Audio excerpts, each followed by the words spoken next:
Time for cities and towns to start dreaming again. Walking in the footsteps of giants. Incredible! I do not believe my eyes. This is extraordinary. Greatness awaits. It all comes down to this, under the arch at Wembley. One game, one huge prize for Walsall and Wimbledon, a place in League One on the line. Wimbledon, Walsall, Wembley. One dream, two teams, the big W. Whatever it takes. The Wombles' faith in their roots never wavered. Whereas the Saddlers work to write a new date into legend. The weight of expectation lies heavy as they look to seize their window of opportunity. And it's fired in by Alfie Chang, and it's a brilliant finish. A moment of magic. Who will walk the walk? Wimbledon are on their way to Wembley. Who wants it more? And just look what it means to those Walsall supporters. Wimbledon, Walsall.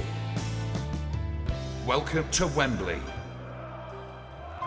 What will be, will be.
Up for the playoffs, working their way past an informed Chesterfield to get here today, and they are also unchanged.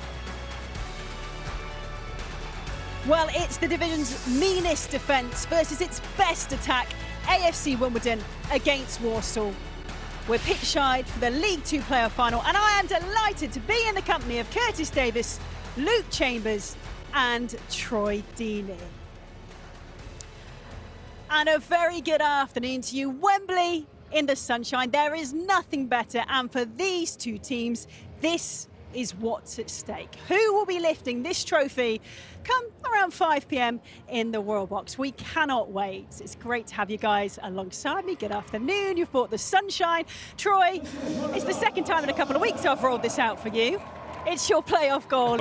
Yeah, amazing moment. And that is what the playoffs are all about. Curtis, look, this is such an exciting day for both of these sides. But the contrasting styles, what are you expecting? Well, I'm hoping not, but similar to yesterday. I think not necessarily that one team's going to try and run away and play total football like Leyton Orient tried to, but you've got, as we said, the meanest defence against the strongest attack. So I think you've got Walsall's side that wants to be on the front foot, try and score goals, get in AFC Wimbledon's face, whereas AFC Wimbledon know they've got a solid defence so they can back their defence, but then when it comes to the moments like Josh Neufeld had in the semi-final, they've got the quality to still get the goals. So I think it's going to be a little bit of a chess match. Like every final, it's always going to be the first 15-20 minutes teams feel each other out, but for us as neutrals, not so much Troy as a former Walsall of course, but trying to get that little bit of something in the game that we can enjoy. Luke, we watched the semi-finals together. We talked about form. It's what we always talk about. But these two sides weren't in form, so how have they switched it on? Yeah, I think it's just been, look, the season is what it is, and I think Matty Sadler especially was the one that, look, everyone was clamouring. They've had such a fall from grace. The form they were in from the turn of the year to the end of the season was awful. but he really galvanised that group of players. And look, they tried to move on from the low situation when they lost all of his goals, but he's kept that message really calm and collected in-house. It's literally like, we've got another opportunity here. The prize hasn't escaped our grasp, and he's managed to really galvanise. Having spoke to a couple of the boys in the dressing room, he's really just nailed home that message. It's another opportunity for us. We've come so far, improved as far as we possibly can, and let's see if we can make it happen. And here they are now in this one more 90 minutes between promotion. Troy, in this situation, are you thinking about what else has happened in the season against the side you're playing? Because Walsall have had the better of it this season between these two. Yeah, Walsall have had the better, but it's also been a year of the underdog, hasn't it? So if you're Wimbledon, you're going to take a load of moments from that where you're really happy. I just think for Walsall, yes, that's been written off, but they're going into this game as the favourites. They've had the best season. Everyone's expected them to win.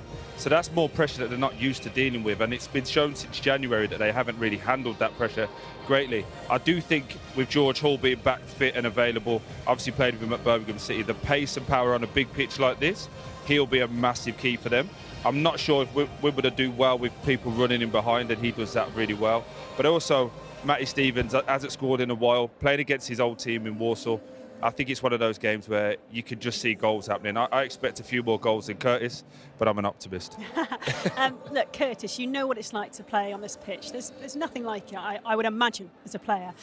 How do you handle the pressure in these moments? The pressure from your fans, your family will be watching on, and everything else that comes with it. I think you feel the pressure a lot more in the week building up. For me, it was like, yeah, you're sorting your tickets, you're doing this, you're getting all your prep, but once you're here, you realise it's a pitch and it's just like any other pitch. You've got to go and win a game of football. So I think there's a little bit of anxiety of wanting to get out there and get the job done. You feel a little bit of nerves in the tunnel because you know what's at stake. Rather than it just be Wembley, it could be at any pitch. Knowing what's at stake, getting promotion, particularly, like I say, when you're talking about the Championship one. But ultimately, you've got to go out there and get the job done. You can't fall under the pressure of the game. I think you've got to remember as well, though, for a lot of these guys, this is the biggest game in their career. I was going to say, probably sometimes in their lives. It's short contracts. Yeah, exactly. In League Two, the turnover's so quick. I think for us, we were fortunate to play in the Champ and enjoy those ones, because obviously if you're in that team, you're probably there for 2 or 3 years. I think to go at this level, it's all about handling your emotions, understanding that the jackpot at the end of it is life-changing for all of them. So I think there's going to be more nerves, and it won't just be a pitch, as you said. I think it's going to be a case of, oh my God, I'm at Wembley. Do you remember talking about this for the rest of your life? Yeah, absolutely. Well, after the frustration on missing out on automatic promotion to go up to League One, Walsall have managed to bounce back, as we just said. This was the table, January the 19th. But after their incredible first half of the season, they might look back at this season with some regret. They had a 15-point lead in the race for those automatic spots. Well, the Saddlers lost top scorer Nathan Lowe back to parent club Stoke. They never fully recovered. From the last weekend in January until the end of the season, they could only manage 3 wins and 19 points from 21 games. Manager Matt Sadler will be hoping his side can put that disappointment behind them and take that final step today. He's been talking to David Craig. Oh, thank you, Michelle. It's great to have you leading us through the final playoff of the EFL season. I'm delighted that the man who's trying to lead Walsall back to League One, Matt Sadler, is with us. Matt, let's start with your journey here. 216 days you were in the top 3. The final day you drop out. How did you use that disappointment to galvanise you in the playoff semi-finals? For us, it was just back to work. You know, hard work is everything. And that's what it was for the lads, and we've remained as consistent as we can throughout all of it, through the highs, through the lows, through whatever it is. And we've got a fantastic group and a real togetherness about us. So the most important thing for us is to not get too high, not to get too low, and just stick to who we are and who we believe in, and that's what we've done. And in those 2 semi-final legs, did we see the hunger and desire from Walsall after that disappointment? Yeah, I thought it was good performances, definitely. But again, I've never doubted or once thought anything other than hunger and desire. I think that's what we have in abundance. We've shown that throughout the whole season. So, but of course, there were 2 very good performances against a good team. So we have to be pleased with that. And then that's resulted in today. So, listen, it's a fantastic occasion, great place to play football. And obviously, as it builds, we're all looking forward to it. Now, you don't need me to tell you, but you're the league's leading scorers. You're against the league's meanest defence. How do you find a way of breaching that today that others haven't? they're a very good team. Johnny's put a very good team together. They've been, again, consistent like ourselves throughout the whole season.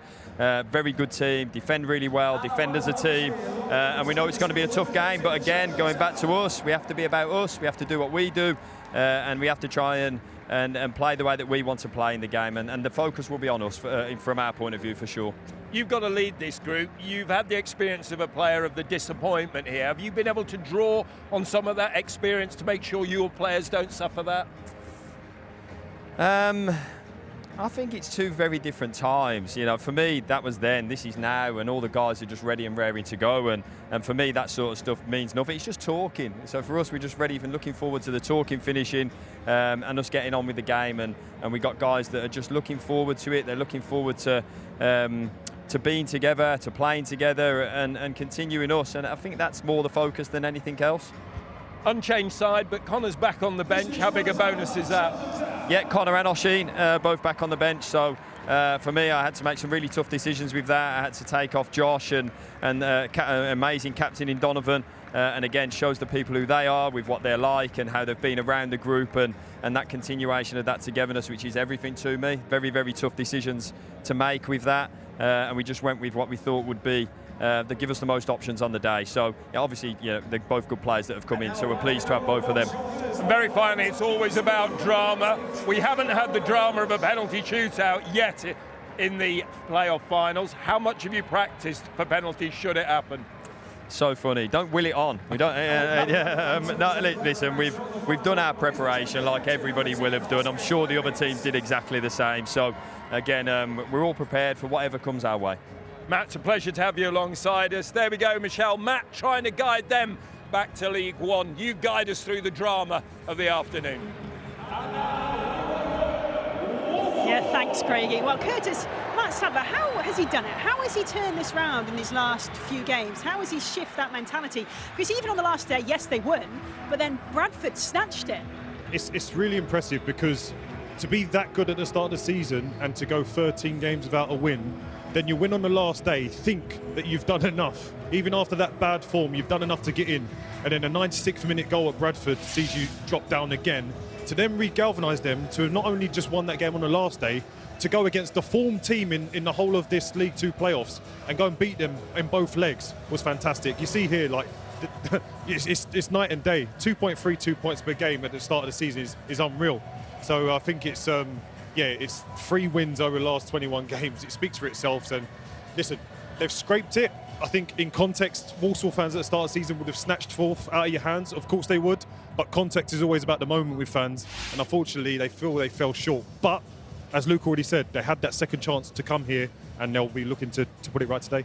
Yeah, look, when we spoke to Matt Sadler, he was like, I'm just treating this as a mini-season. I'm just treating this for what it is. Is that how he's managed to do it? Because, as Curtis said, those numbers are pretty shocking when you look at them like that. Oh, shocking. They're right at the bottom of the form table. But, yeah, and I've been, I wouldn't say critical, but I've actually just stated the facts over the last few weeks of how Walsall have developed into this side. But what he's done in every single interview is almost immediately brush those questions aside, and he's led from the front in his interviews and the way he's carried the message. Look, yes, we're all disappointed. It's obvious. You can't hide from those facts, but we are here now with these opportunities. And listen, they lost low. Everything was made of that. They scored lots of goals, but they've still got Taylor Allen, who scored 11 goals from left side, centre-half, left-back, with 7 assists. Jamil Matt playing over 45 games at 35 years old with 12 goals. So they're scoring from all the different positions, and even Albert Adoma coming on with his experience and big game mentality to get them over the line in the final stages. So they've got a lot of weapons in their arsenal that he's just been able to redeploy over these last few weeks. Oh, listening to those names and some of those ages that Luke was dropping in, Troy, you could still be out there, but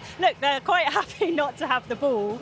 Are you expecting them to play like that again, like they did against Chesterfield over the 2 legs? Yeah, obviously Matt's assembled a team that is good without the ball, and they counter-attack, and when they go really strong. From set pieces, they're excellent as well. A lot of height, a lot of good quality in there. But I do expect it to be more of an open game, because we talk about the amount of goals that they score. If you saw on that same guide, they're awful defensively. They allow loads of chances and a lot of goals. So they've got a goalkeeper in Tommy Simpkin, who has just been called up to the under-21s. excellent young goalkeeper. I actually brought him in at Forest Green for a week, then I got sacked, so I don't know how he got on after that. But he's a great young man who is grown and will have a wonderful career. So when you've got a goalkeeper that can give you with confidence, and we've got the attacking players that you guys just said, I think they'll be in a real comfortable position of going, it's on Wimbledon to try and beat us. And has that collective mentality had to be the bigger thing since Nathan Lowe left? And maybe they've just taken a bit of time to tap into that ability? Definitely. Listen, one player shouldn't get you there. If you're that good a team, you should be able to replace one player. Unfortunately, when the chips were down and they had games where they needed that extra little bit, he would have been the player to give them that, and they've maybe did struggle.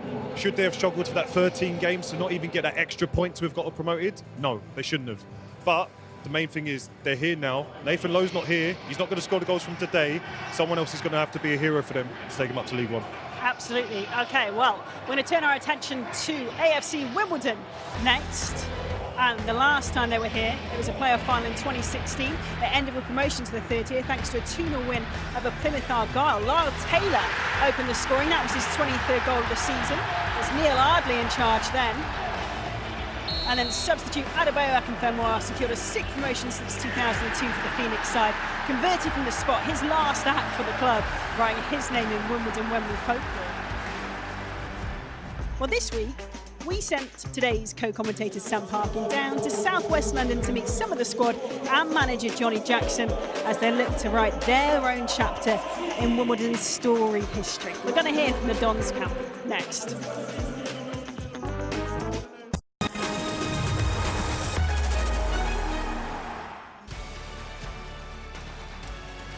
Oh, what a day we have in store. The last of this year's EFL playoff finals from the home of football. Hopefully, we've saved the best to last. A place in League One on the line, and the fans just starting to make their way in. And earlier this week, our co-commentator Sam Parkin went to chat down in Wimbledon to Johnny Jackson.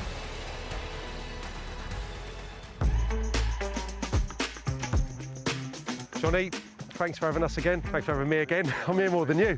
I want to take you back about a month because it's been a bit of a roller coaster. Port Vale at home, opportunity to force yourself into the automatic positions. Disappointment that night. How's the following weeks been?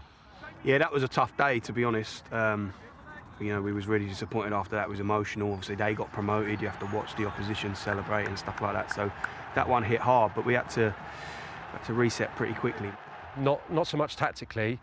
How have you raised the spirits of the players? How have you done that? We spoke a lot about over that weekend. I've just felt the players were starting to feel a little bit of pressure with big game after big game.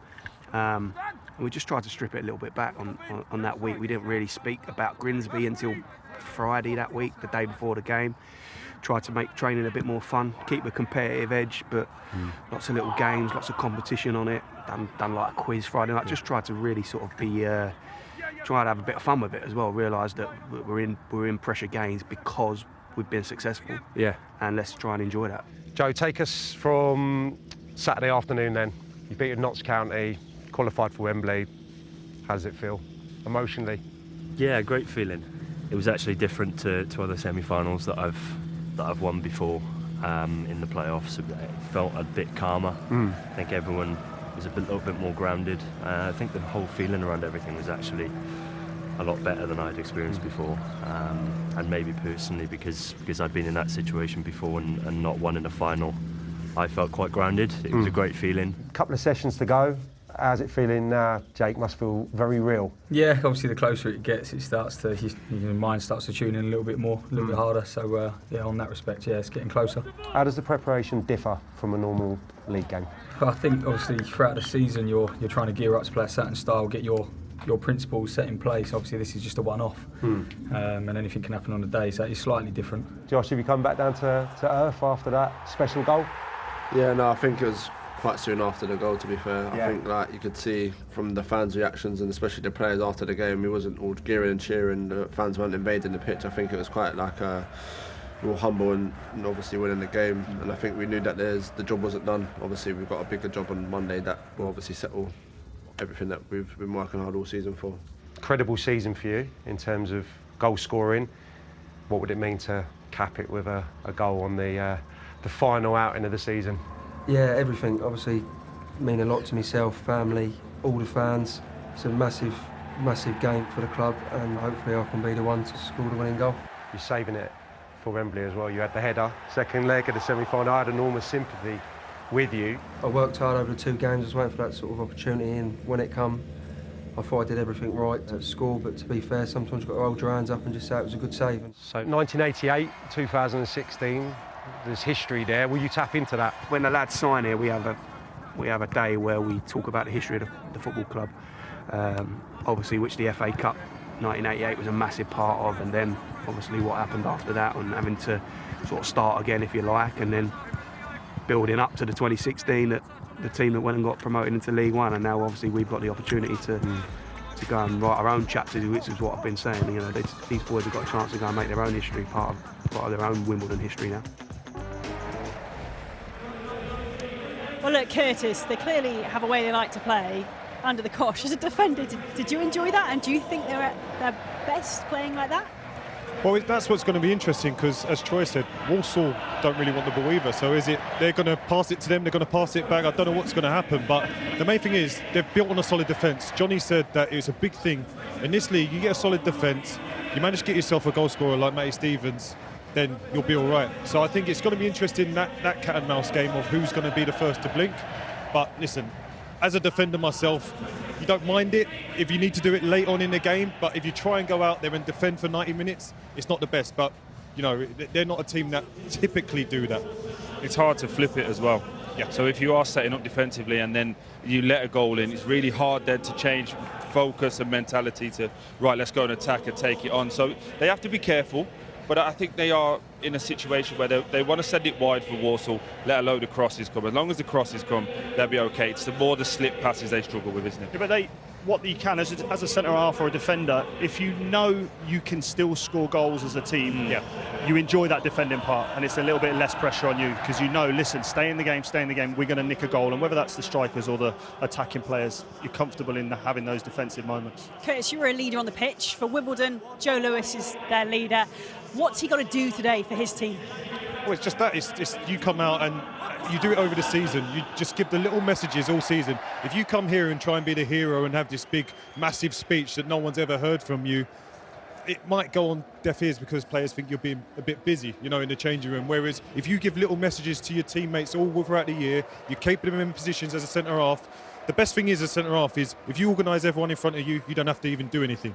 And then behind him, he's got an excellent keeper in Owen Goodman that helps his job as well. So he just needs to concentrate on keeping everyone else in place, keep everyone in there motivated, and I'm sure he'll be all right. Is that how a good captain works, in your experience, when you were playing? Yeah, absolutely. It's just nothing has to change really today. It's just if it changes, does it spook you a little bit? Exactly. If you start doing things that you wouldn't normally do in your behaviour and how you communicate and how you perform and how you warm up, it's just that ultimate consistency. And the reason we're talking about a Goodman, Lewis, is because they've been really, really consistent in performance, in behaviour and the way they approach their game. So today, it's all about that, and it's who handles the pressure, the occasion and the prize that awaits them. Troy, Josh Newville got the early goal against Notts County, and they're going to be counting on him today, aren't they?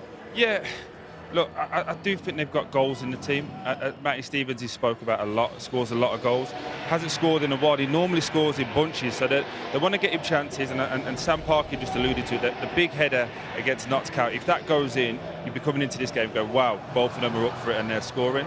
I just think they should be looking at both teams should be looking at each other going, I fancy this. Because neither of them are in form, neither of them are really flying.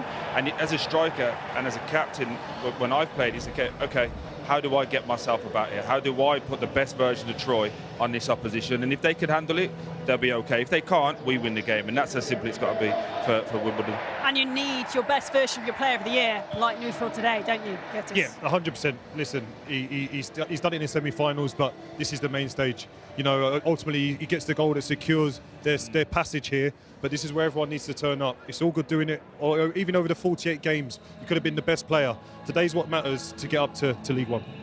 Well, let's get up to the gantry, because Joby McAnuff is up there. Hiya, Joe. Look, this must be a special occasion for you today. Wimbledon, where you started your career, you'll know very well what it means to this club today. Yeah, absolutely, Michelle. It's a club with a fantastic history, obviously somewhere where I came through the academy system, and it was always built on that sort of David versus Goliath mentality. Of course, the 1988 FA Cup win over Liverpool, and we certainly felt that during that time as younger players. There was a real togetherness throughout the team, and it's something that has carried on to today. You can see it with Johnny Jackson, and he's spoken a lot about creating their own history, and certainly today a massive opportunity for them to do that. Massive opportunity indeed. Thank you so much, Toby. We'll hear from you on co-commentary in just a little while. What a big day then for both these sides. And Walsall, they've travelled down in their numbers from the Midlands. We're going to turn our attention to them. They want to write their name in club history, these players, just like the team of 2001. Automatic promotion winners a couple of years ago. Can Walsall go up via the playoffs this time? It's got a touch, it's a great turning shot, and it's cropped in! Jamie Curitan! And he back across, they've equalised! Don Goodman with his third goal of the season brings Walsall level. Cleared by Brightwell, Parkinson hooks it across, and a delicate flicked header, and against his former club, it's Martin Butler who's got the goal. Buckram. Keats looking to turn, Byfield, well it was struck against him, and it's ended up in the back of the net. And Walsall have got the equaliser they crave. Here's Byfield. And he's got it! Darren Byfield, the substitute sent off by Ray Gradle, has the red and white horns from Walsall celebrating. Walsall are back in the First Division.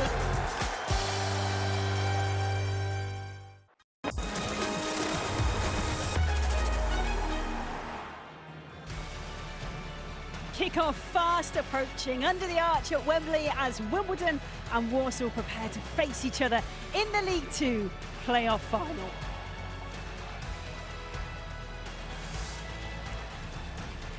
Oh, what a setting. Well, AFC Wimbledon then unchanged for the third consecutive game. Goalkeeper Owen Goodman has kept 24 clean sheets in all competitions this year, and captain Jake Reeves also started the Dons League 2 playoff final win against Plymouth Argyle in 2016. Top scorer Matty Stevens has scored 21 in all competitions this season.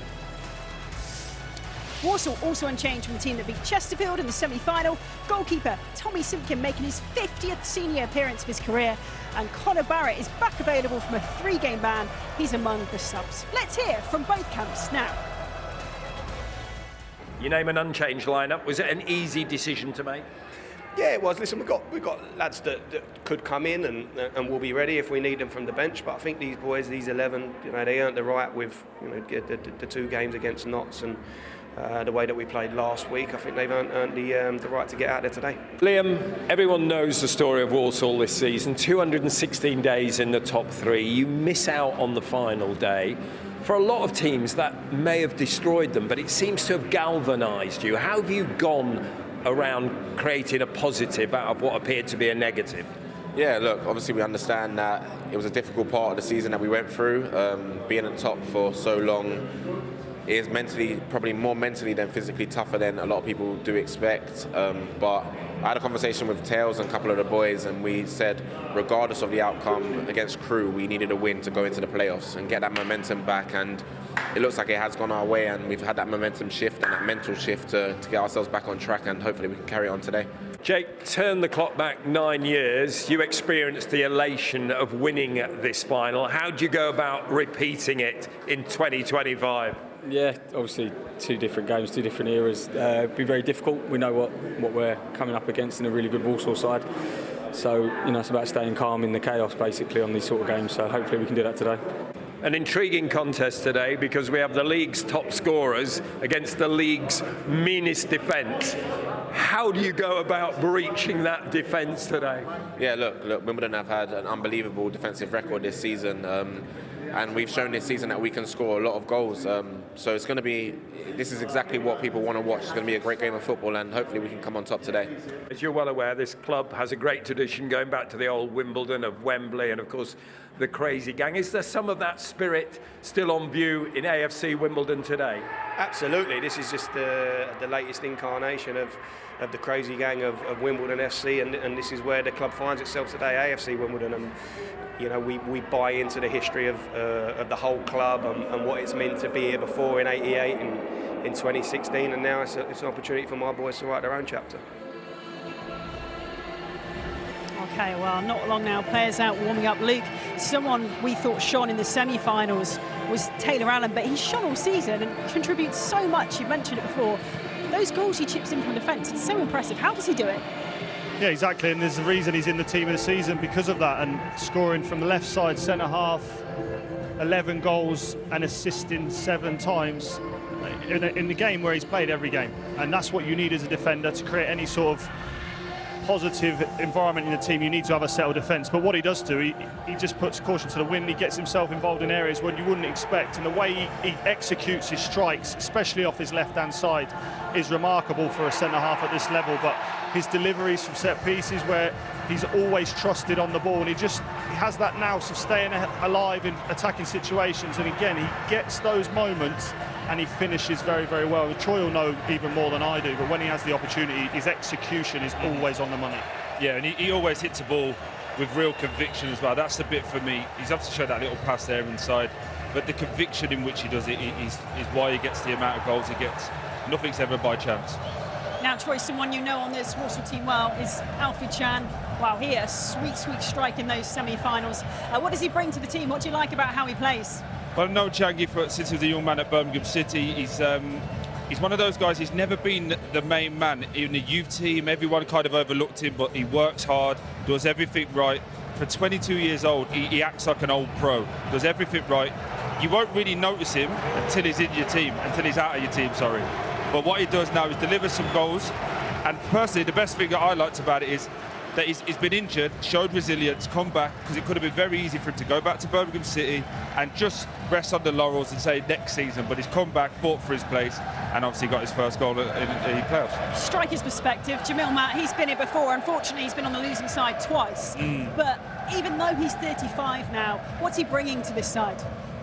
You know what, experience, and I think that the 2 losses will help him in this situation, because you can take a lot from it. I remember playing our game against Crystal Palace here. I was terrible in the first one. Tried to do everything that you shouldn't do. You just get caught up in the emotion. I remember watching the big camera following us around. I can remember everything from the day. Whenever you play a good game, and these guys will tell you, you don't remember nothing. It just happened and you got through. But at 35 years of age, 2 losses, he will understand this is probably my last chance to be at Wembley. So I'm going to give everything, and I'm going to be calm, and going to be composed, and the lads can lean on him. Curtis, you mentioned as a defender how important it is to have that stability behind you. Well, for AFC Wimbledon, Owen Goodman has been that stability this season, hasn't he? The keeper on loan from Palace. He has 21 clean sheets this season, and I listened to somebody talking about last year he had a loan at Colchester. That's where he did his learning. So this year he's come into an AFC Wimbledon team ready, knowing what he needs to do to be the best and be the best of this league.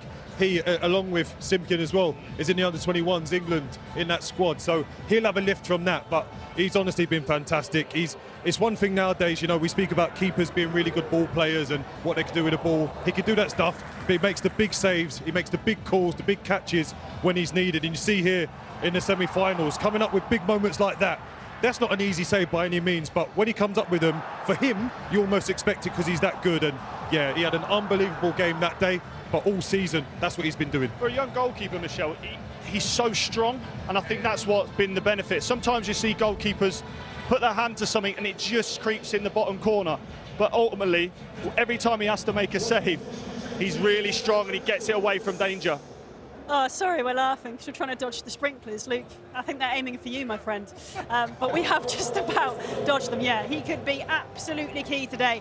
Owen Goodman, that is for sure. And maybe a big future ahead and a big occasion. And it is a huge occasion. Under the arch at Wembley, the home of football. That's what it's all about, that trophy. A place in League One, rather, on the line. And as you can see, we are counting down to kick off. Not long to go now.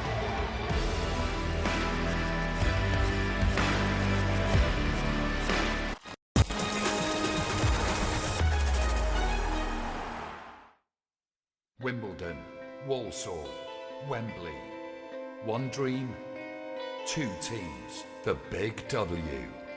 Whatever it takes. The Womble's faith in their roots never wavered. Whereas the Saddlers work to write a new date into legend. The weight of expectation lies heavy as they look to seize their window of opportunity. And it's fired in by Alfie Chang, and it's a brilliant finish. A moment of magic. Who will walk the walk? Wimbledon are on their way to Wembley. Who wants it more? And just look what it means to those Walsall supporters. Wimbledon. Walsall. Welcome to Wembley. What will be, will be.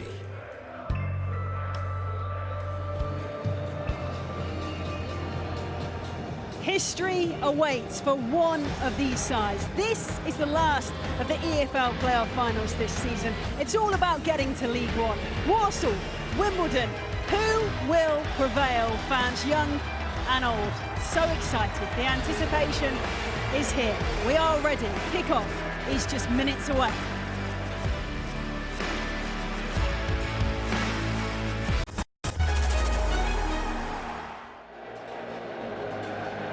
As you're watching at home, I hope you can hear how special this is. The playoff finals always deliver. The Wimbledon fans, the Walsall fans, here in their numbers. In fact, around 51,000 of them. Incredible. The League Two playoff final is just moments away. Troy, you've been here, and now you're watching on. It must bring back some special memories. What are the players feeling right now?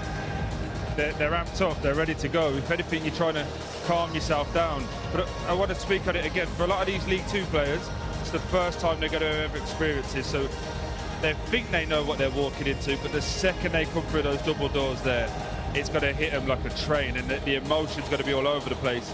It's who can use that time between now and the kick-off to get themselves centred, get themselves checked, and do everything as simple as possible. And Luke, it's just about taking that moment. I know you said to me before, you wish you'd had this opportunity as a player. Yeah, for me, 6 playoffs, lost in every single semi-final, so the boys here know what it's like. One common denominator there, isn't there? Exactly, that's me. But no, what it is I said to a couple of the lads when they're coming out, spoke to Johnny Jackson, they all look really relaxed, and my message to them was, look, take it all in for now. Just take these moments in, keep doing what you're doing. It's about, like you mentioned, the key moments. Nerfield's goal in the second leg to win the tie more comfortably. It's those key times when you have to execute the pass, make the tackle, or finish your chance is who comes out on top. How do they get the jelly out of their legs in these moments, Curtis? Because you know what it's like. It's difficult because as you're in there, like I say, you've got your mindset, your focus, you think you're going out. There's a red carpet here, you've got to do a line-up, so you've got to take that in. You've got to take that in, you've got to wave at your family, wave at your kids. If they're your motivation, think about what you want to do for them, and then you take it onto the pitch, because it is a long build-up, it's longer. We've just seen the pyrotechnics, we've got a bit hot here next to the big flames, so it's totally different. But once all of this is cleared out, get in that huddle, make sure it's business time. I know, I was worried about all of your hairspray, but you're all still okay. Look, Luke, who do you see prevailing today? Because this feels like it's going to be tight, but things don't always go to form. We've looked at the stats. Exactly, and we've all mentioned the form, and not one of these teams is in great form. So it will be who can perform at the right moments at the right time. And for me, having watched both sides through these playoffs, I think the turnaround from Walsall has been absolutely miraculous, and to be able to score as many goals as they did against a form side in Chesterfield, they're going to be full of confidence. But I know how comfortable they are in defending in Wimbledon. Yeah, this is the best part now, with the pictures that you guys at home are seeing, because everyone's trying to be calm, everyone's trying to be cool. But one thing that happens in League Two, you don't get this many cameras. You may get one at best, watching you and try to get all the highlights and get everything. Now, it's the moment to censor your moment and enjoy yourself. Johnny Jackson, we spoke to him before, we spoke to him for the other week. He was trying to make this week as relaxed and fun as possible, just to say we've come through all these pressure periods, let's enjoy this build-up and get ready to go. They're waiting. Walsall are coming out now. Is that a bit of mind games there, Curtis? Possibly. Maybe there's one last message from Sants, but I think the big thing is we spoke to both managers and we're saying everything that's been done has been done over 48 games. Neither side is going to rip up the playbook and do anything totally different. So they know their drills, they know the work. As we said, both teams unchanged. They know what the messages are. They just need to go out there now, execute, and get themselves promoted.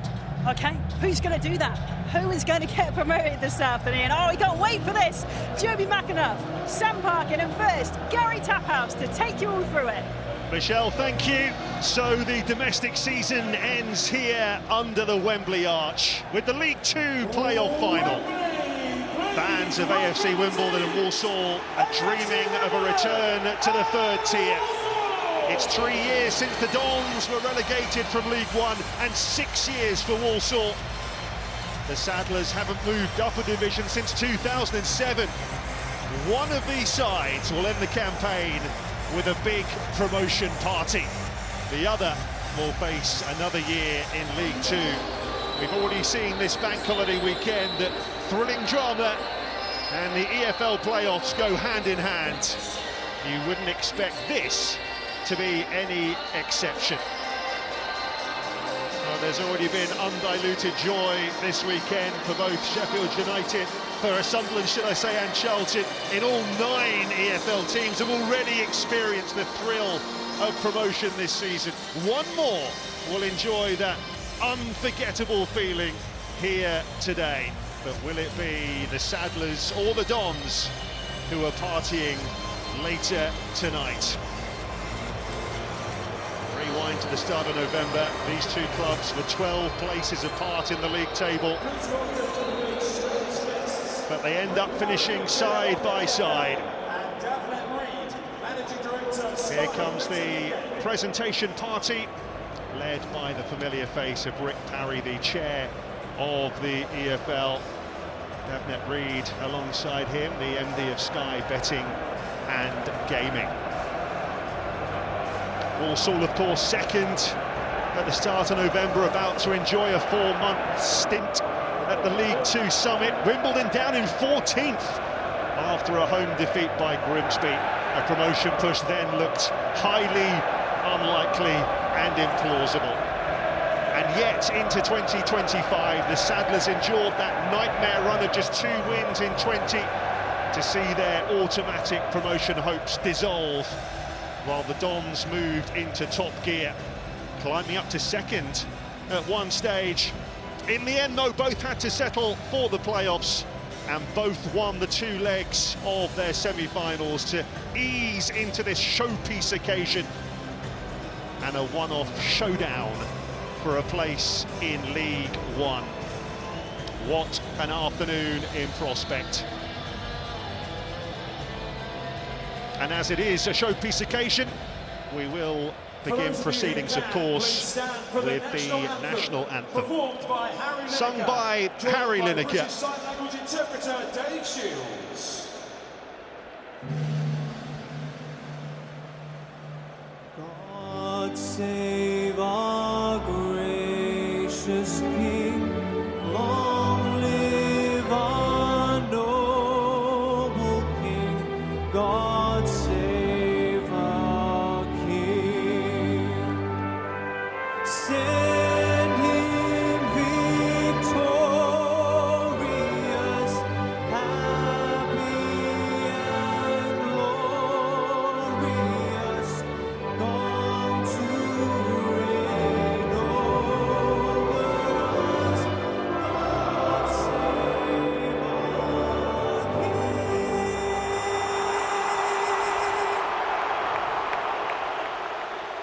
Well, Wimbledon's first ever game as a League One club came against Walsall after their playoff win in 2016. Could they get back to the third tier today, or is it destined to be Walsall's day? This is the Wimbledon team.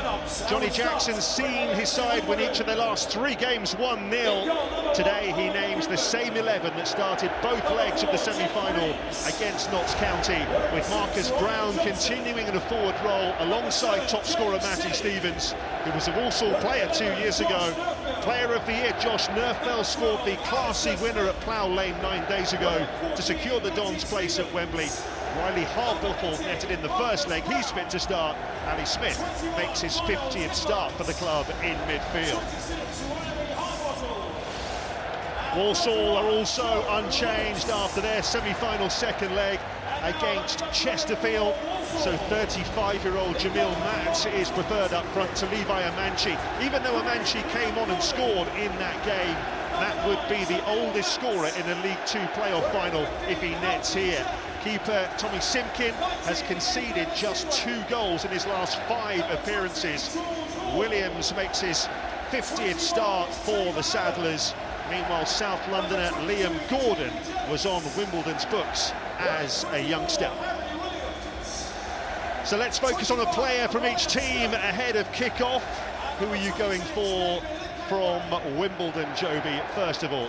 Well, I've got to talk about this man, Matty Stevens, having a fantastic season overall in terms of goals, 17 in the league, 21 overall, and this is a stage that is set for a match winner and a goal scorer. 10 games without a goal, though. He'll be hoping to put that right today and hopefully be the hero.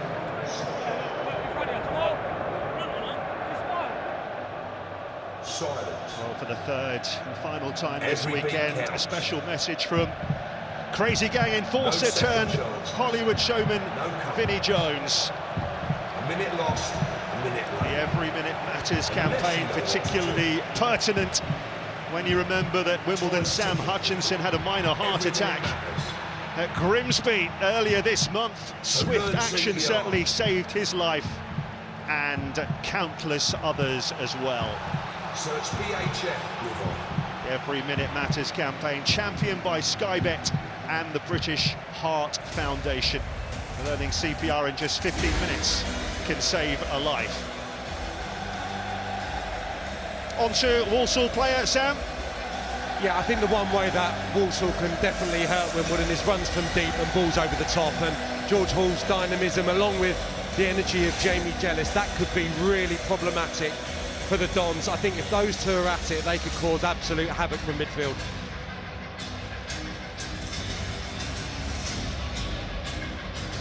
Well, Johnny Jackson hoping to draw on the spirit of previous Wimbledon teams who've enjoyed Wembley success. You have to think back to the crazy gang all those years ago. Matt Sadler there, remember, 15 points clear of the playoffs in mid-January after beating MK Dons, then just 2 wins from 20. But it all ends with this showpiece occasion under the arch.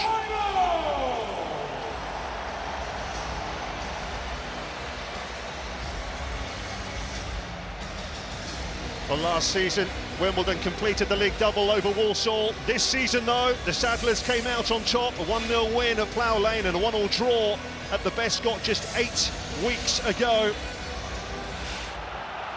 Away we go as the curtain falls on another domestic season. One final bit of business to resolve with one more place available in League One. 9 months of toil, and it all comes down to this. A 13th meeting between AFC Wimbledon and Walsall. 13 is certainly going to be unlucky for one of them, for sure. But you would imagine it's also going to be pretty tight. Look at the last 5 results for each. There's a total of 6 clean sheets in there. Straight away, a long throw. Hurled into that Wimbledon box, didn't quite reach Akagwe.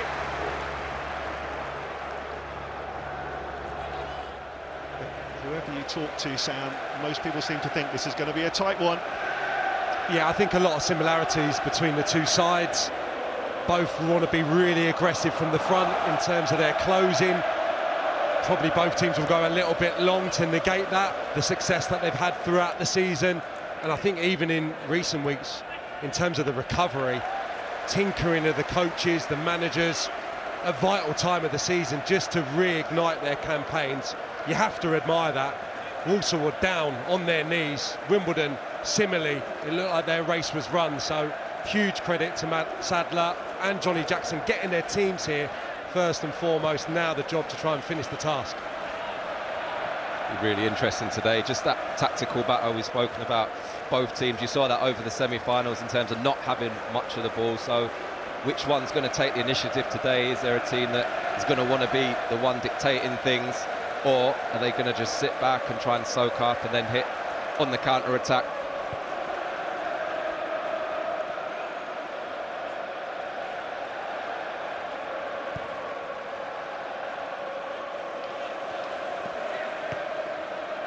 He did get the flick on there, Stevens. Going for it again, booted away by Taylor Allen, who's had such an impressive season. So many of these guys have. Bombing forward here is Smith for the Dons. Tilley. Almost guaranteed a top delivery from him. We've seen it so many times this season. And Walsall haven't effectively cleared their lines. Tilley again. That's well charged down this time by Sturck. No whistle.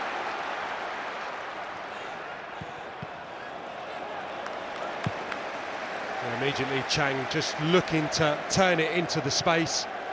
Jealous was the midfield runner, looking to get beyond Jamil Matt. Jamil Matt clearly is not going to do that at this stage of his career. Stretch the play, therefore most welcome for him that he's got Jealous and Hall coming from deep, and that has been pivotal, I think, in the turnaround of the last 3 weeks.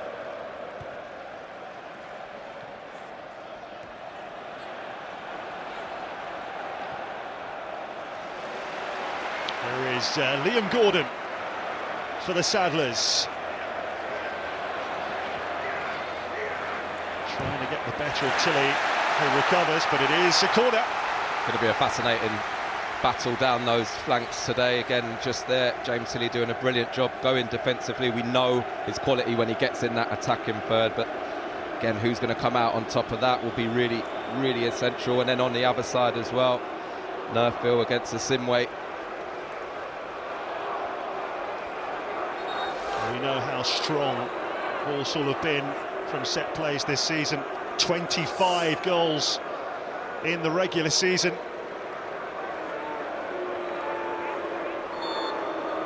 Chang over the ball here. First corner of the final. Too deep in the end. Kagwe wrestling on the far post. Ball drifts out for a throw. Wimbledon on the flip side, I think, really solid defensively from dead balls. Both teams, in essence, defend their box very, very well. We also only conceded, 3 headed goals throughout the season, so it's clear strengths of both sides. But today, you've come up against kryptonite almost for both teams that are very, very resourceful without the ball, and of course, we've got defenders with real endeavour and aggression.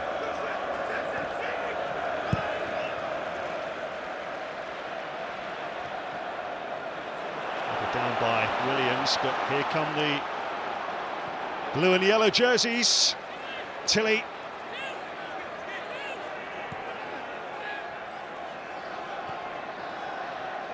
Reeves, the captain, goes back to Johnson. Harbottle. Nicely taken again by Tilley. Given away by Smith this time. George Hall very nearly got away. Joe Lewis did well in the end. Kind of encapsulating really what we were speaking about, the mobility of Hall, but then the defending of Lewis. I mean, he has been colossal across this season. A lot of his teammates talking about him being the best defender in the division this campaign, and he's finishing very, very strong. Player of the match in the second leg of the semi-final, wasn't he? 14 clearances in that game, as well as an assist for the goal.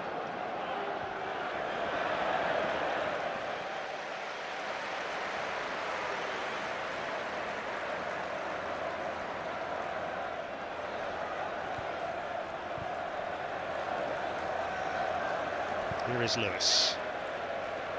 Harbottom. Keepers available. Both these goalkeepers named in the England under-21 squad this week for the training camp ahead of the UEFA Under-21 Championship this summer. Just a measure of how outstanding they've both been. Owen Goodman and Tommy Simkin. Yeah, been sensational, isn't he? I mean, spoke about him this season, and also Simpkins some top saves over those playoff semi-finals, and a large part of why both these teams are here. Breaks kindly for Wimbledon here. Brown just behind Stevens.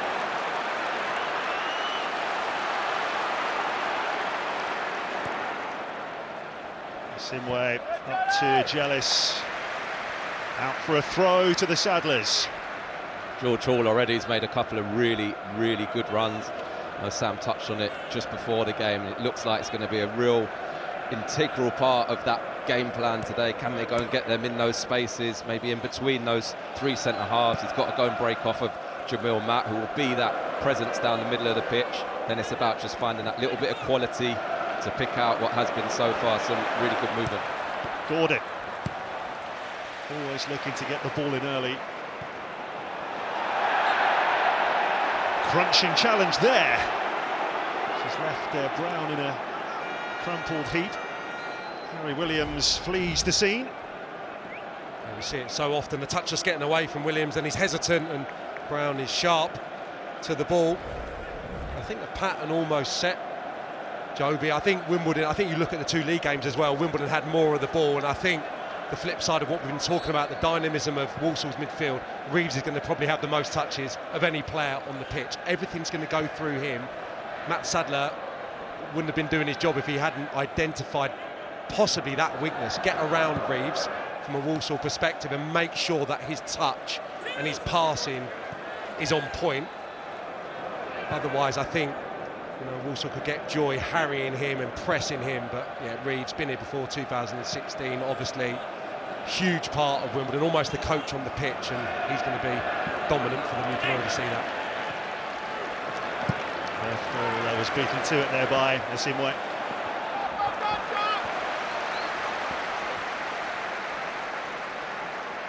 Reeves, who joined for a third spell a couple of years ago, Player of the Year last season.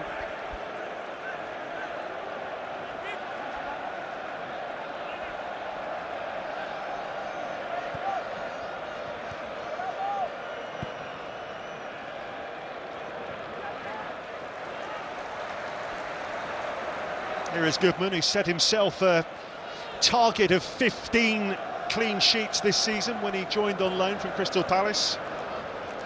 Certainly far exceeded that, 24.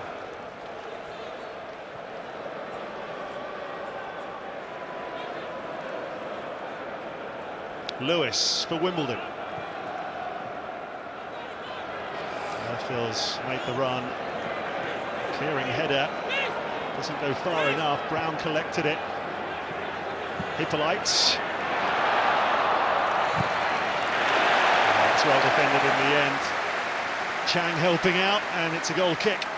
Yeah, really good positional play there from Alfie Chang. It's something he's going to have to be really wary of, just those little runs there. He just actually gets beyond him, but he does make a good recovery there and then ends up winning the goal kick. So again, really diligent. Going to be a big part of his work today. That first senior goal was beautifully timed, wasn't it, from Chang against Chesterfield.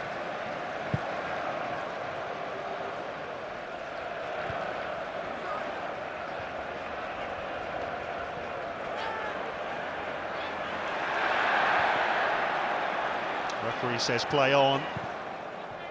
Forward by Tilly again.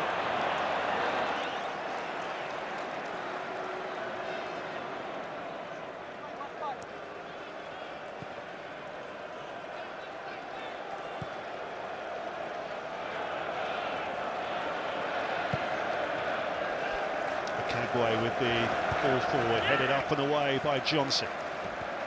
Reeves. Also have it back again. Liam Gordon. Jamil Matt with his back to goal. Didn't know much about the ball that hit him there. Matt again. Whistle has gone. Free kick to Wimbledon. Joe Lewis does well there, doesn't he? Just to almost buy that one. You can see as that ball's worked out into these wide areas. You know that it's going to be coming in. As you say, gets a touch on it. Janice hits Matt in the face, and then it's this next one here.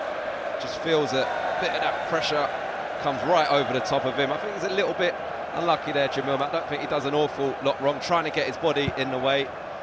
Lewis is committed to it. Probably just gets away with that one there. Again, they get their territory from a really direct ball down the side. Jelis's runs and second phase get a little bit of pressure, and of course it's not the prettiest at times, but you're going to get set pieces, you're going to get opportunities to hurl those long throws in, and that's all about the 210s making those bursts beyond.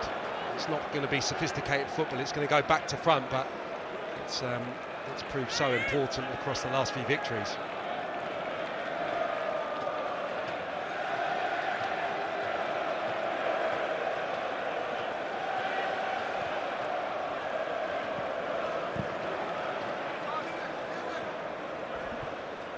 Williams with the header. Smith out to Tilly. Taylor Allen covering. A throw to the Dons in a good position here. You know where this is going.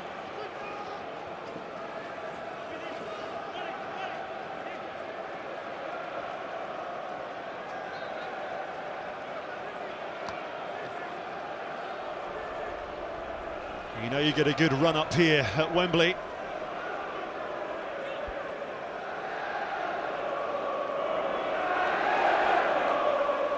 Bottle with the long throw.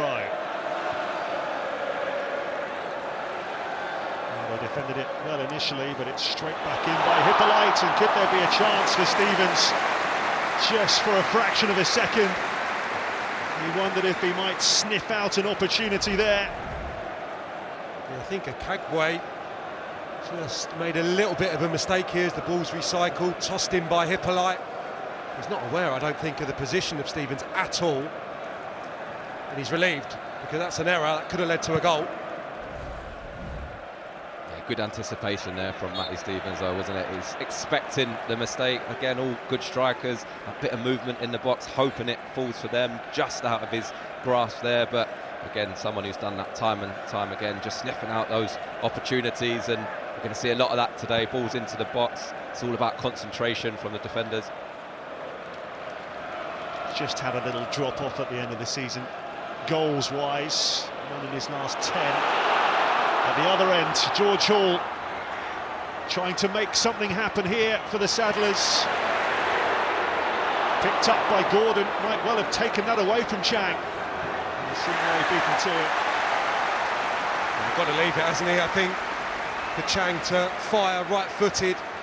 For me, I think down on this near side, Hall just breezes past Harbottle. That's far too easy from a Wimbledon perspective. Needs to be a bit more aggressive and alive to the threat that those midfield runners are posing. If I was Alfie Chang now, I'd be screaming at Liam Gordon to get out of the way. You look at the goal that he scored, it was that position really coming onto it. You really fancy it.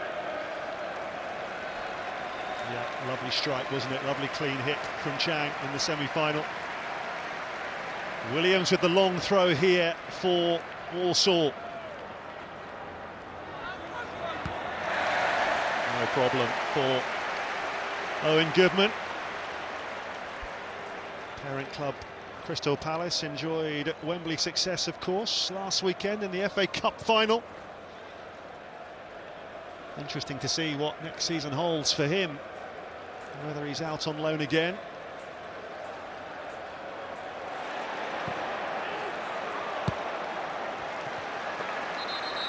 Well, it's just a throw here. The referee is stopping play because Harbottle is down.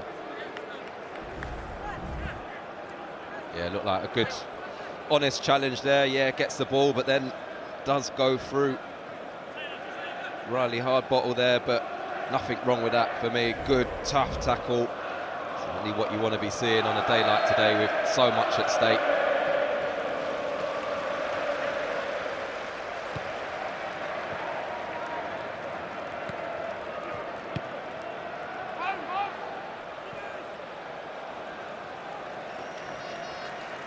Simkin had that situation under control.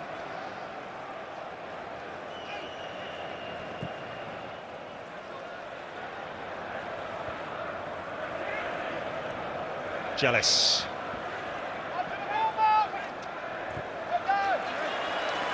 Johnson stuck with him and wins the throw for Wimbledon. Frustration for Jealous.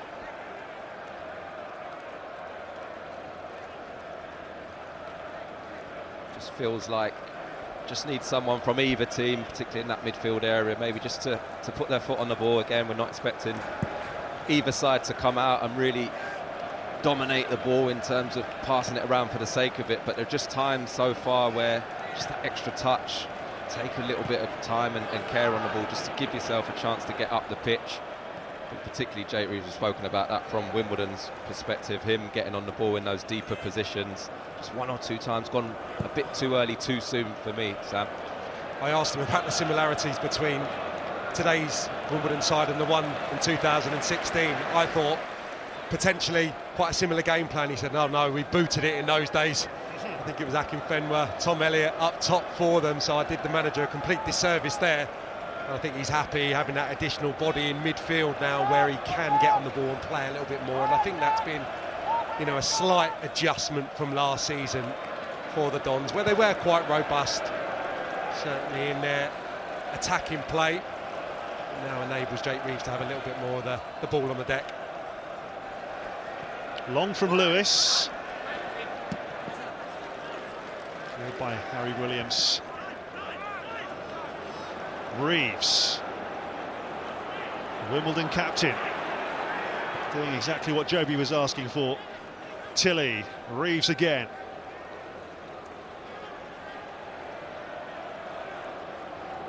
Lewis. And Johnson. Nerfield to Hippolyte. Nerfield's on his way. Also well aware of the threat from him, and he's found Hippolyte here. Well, Stevens was lurking with intent, as he always is, but the flag's up for offside. Yeah, and again, for me, that's exactly what they need to do. Just a little bit more patient in their build-up. They get it into this wide area, and then they're just in a much more controlled area. You've got time to make that run. He just goes a little bit too early, but definitely the positions that you want to be getting into. Liam Gordon, not to know, actually does brilliant there, just covering in from wing-back. But a good positive moment in the game. 20 minutes in, first real involvement from Hippolyte and Nerville over on the left-hand side. Really good combination. Nerville and Asimwe, considering the form they're both coming into this game in, should be mouth-watering, but a lot of the play on the opposite flank to this point. Well, the boot has virtually dissolved there from Stevens.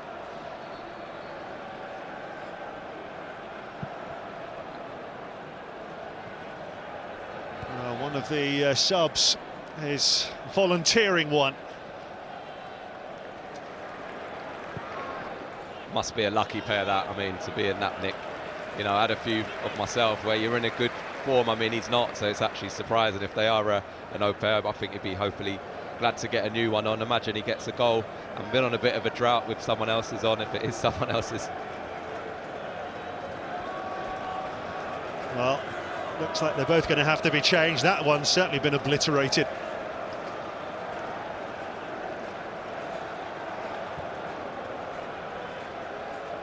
They certainly want to get him back on the pitch as quickly as possible.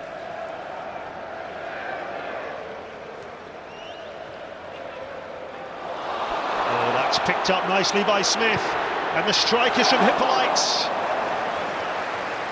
Yeah, an error, wasn't it, from Walsall, in control of the ball, just presented to Smith. The Stirk that the ball goes into. Yeah, and he just plays blind. And Smith is bright, shifts it to his left-hand side, just drags his opportunity on his strong side as well. Hippolyte, sort of real impact last few weeks, but can't work. Simkin there. I think he'd be a little bit disappointed with that, just choked it slightly, didn't he? He was under a bit of pressure, but not the cleanest of strikes. A really good sight up. Well, certainly a glimmer of a chance as far as Wimbledon are concerned. haven't been many up to now. I think shows the regard that he's held in. Missed a large chunk of the season and walked back into the starting lineup for the 3 playoff games, the most important games of the season, and gives that midfield a real balance with the running power of Smith and of this quality on the ball of Jake Reeves. It's a really good 3, formidable 3 now that they've got in there. They'll be disappointed with that strike.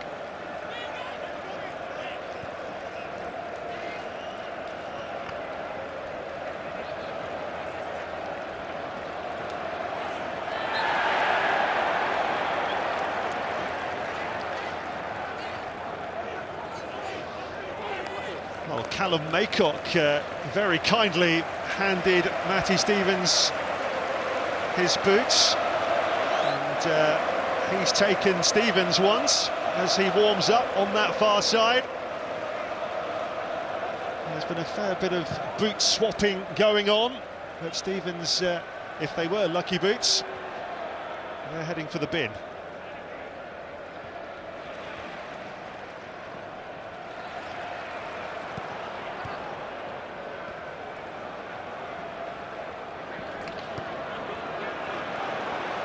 Gordon.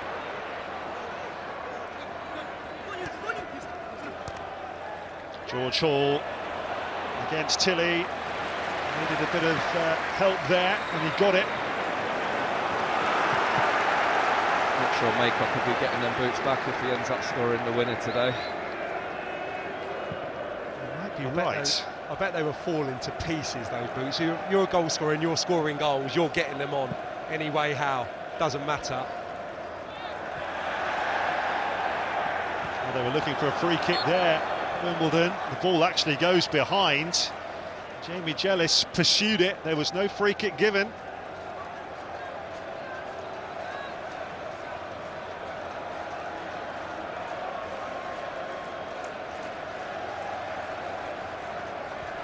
Well, the jacket's off. He's in the sunshine over there. Johnny Jackson hoping to crown what has been an excellent season. Certainly the biggest game of his managerial career.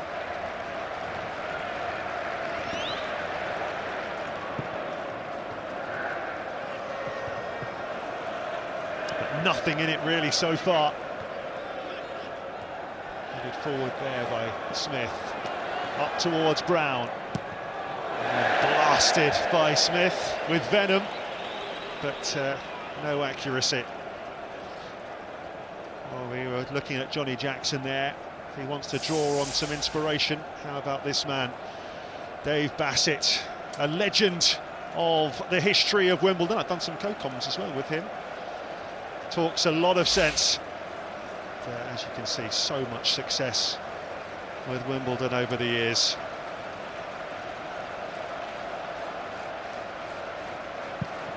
Living legend. Spoke in the week about tapping into the history of the club, and I know how important that is at Wimbledon.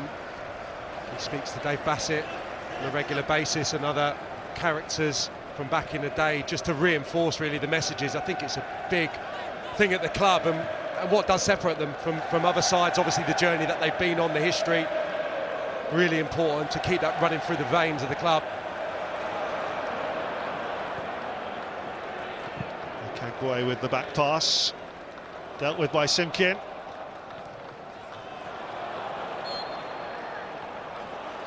Yeah, Sam, you're absolutely spot on. Again, having come through the system myself, those characters, that history, you know, such a big part of everything to do with Wimbledon, and particularly AFC Wimbledon since, you know, it was reborn, really. Joe Kinnear, I'll throw into that as well, you know. Sam Haman, you know, real larger-than-life characters, and that was just off the pitch. And then you talk about, of course, Vinnie Jones, John Fashanu, and then probably through my era, you know, Neil Ardley, obviously last manager here to get that promotion, and such good people throughout the history of this football club, and another newer breed now coming through, and Johnny Jackson certainly from his perspective writing his name into that as well.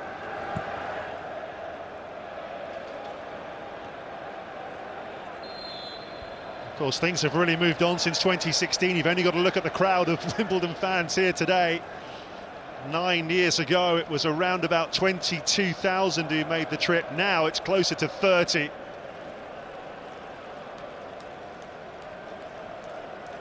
Attendance much larger than you might expect for a League Two playoff final, and swelled as well by the Walsall fans. Over 17,000 of them have made their way down from the Midlands. I think this is especially incredible when you look at probably the average attendances across both clubs. You know, Wimbledon in and around sort of 8,000, Walsall 6+. So, you know, to get this turnout today is absolutely remarkable for a game at this level, and again just shows, you know, just how great the pyramid system is in England, and definitely something that we should make sure we keep a focus on and celebrate. Yeah, you look around here and you do have to remind yourself this is a fourth-tier game. It's quite extraordinary.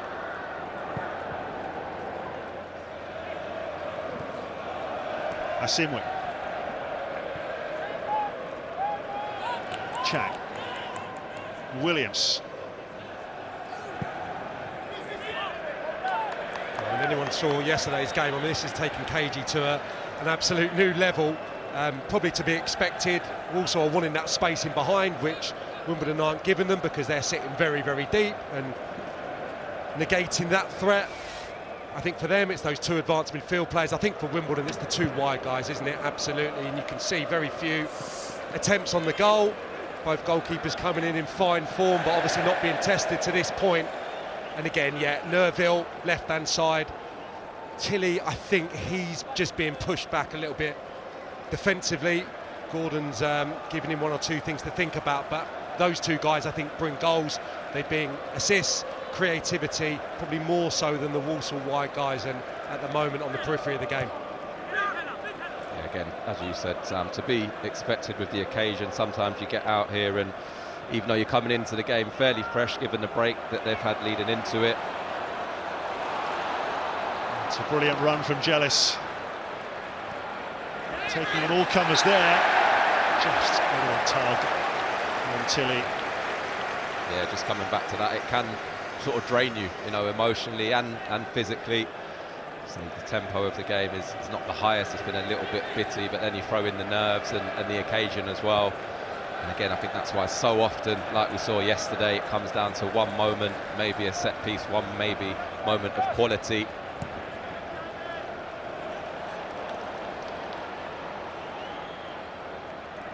Phil did well to track that all the way to the dead ball line, but they've kept him pretty quiet so far after his terrific display in the second leg of the semi-final. What a wonderful goal that was. Yeah, the centre-halves aren't pressurised, in particular Joe Lewis. He will hit that ball. It's something they work on frequently, trying to free up the wing-backs down the side of the centre-halves, in between them and the wing-backs. To this point, not been able to have a great effect. I'm sure the lads would have watched the game yesterday, and a lot of those messages you heard from Nathan Jones post-match on Charlton's victory would be the similar messages that Matt Sadler and Johnny Jackson would have given their teams. They know that their structure is their strong suit. Staying in games, low margin, that's how they'll win it today. Brown! Oh, that's an excellent stop from Simkin. Brown taking aim, and we know he's got this in his locker, but Simkin is not easy to beat. Yeah, just picks up a lovely little pocket of space there and then unleashes with that left foot of his, catches it really sweetly, just zips off the surface, and actually really good touch round there from Tommy Simkin. Not always the easiest to deal with those.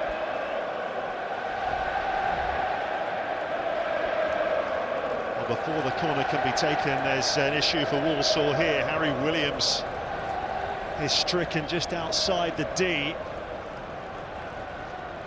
just looked to lose his footing. Seems to have picked up an injury. I mean, he had acres of space there. There he goes down, Williams, just in the corner of the picture. Completely free. Brown to take it in, get turned. You're expecting someone to be tight there and aggressive. Gets it in the pocket and gets a stinging drive away. That's the threat that he poses, especially from distance. Brown, either foot, won't be shy, let him fly.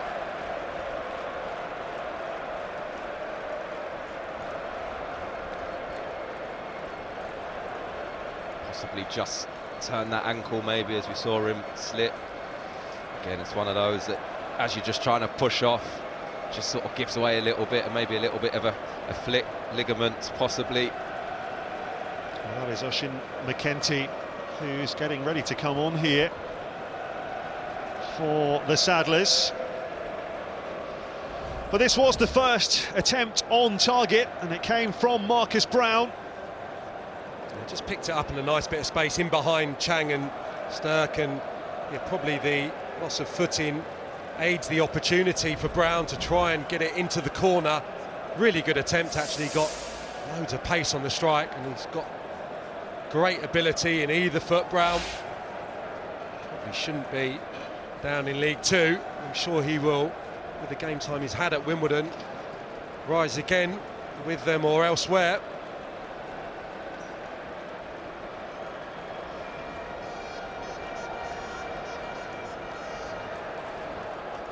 They're just going through their last bit of discussion before he comes on.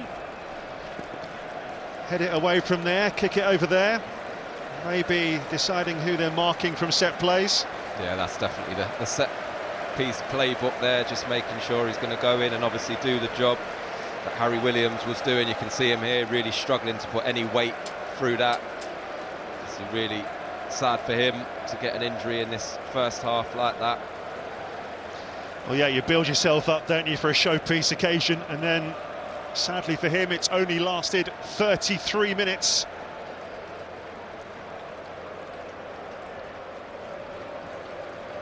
And one of those decisions it sounded like Matt Sadler was wrestling with was to leave Donovan Daniels out, who, of course, would have filled the void left by Williams now, but McEntee equally adept in midfield or the centre of defence, so the perfect one to have out there on a day like today, on the bench on a day like today, because he can fit two roles. Being replaced by number 4, Oisin McEntee. McEntee not involved in the two legs of the semi-final, but did play in the last 3 games of the regular season. Moved from Newcastle a few years ago.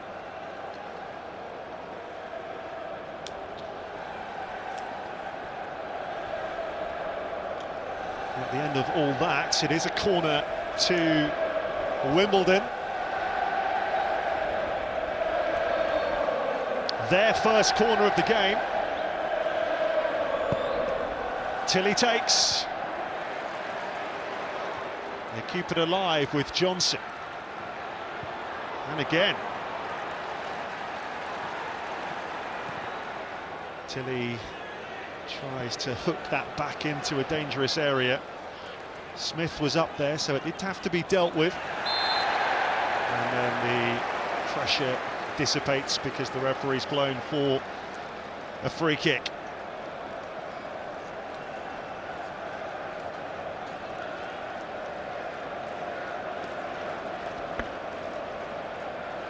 Ten minutes left in the first half at Wembley. Both sides would be relatively happy with how it's gone, really. Probably from their perspective, how they would have expected the game to have gone so far. No one taking too many risks and chances defensively. It's just about whether they can find a little bit more quality when they do get into these types of areas. Oh, well marshalled by Marty Harbottle. Brown beaten in the air.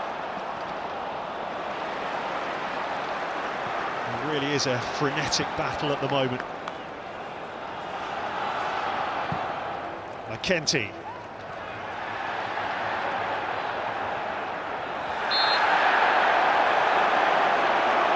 Free kick is given. A few jeers for Jamil Matt as he's left Harbottle on the deck. Yeah, just a fraction late.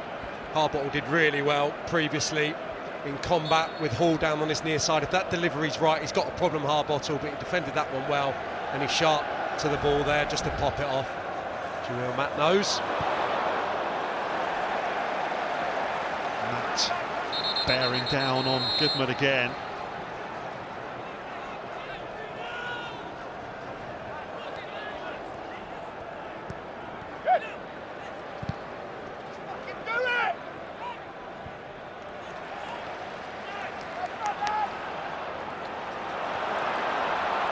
come Wimbledon with Brown. That put a very swift stop to that.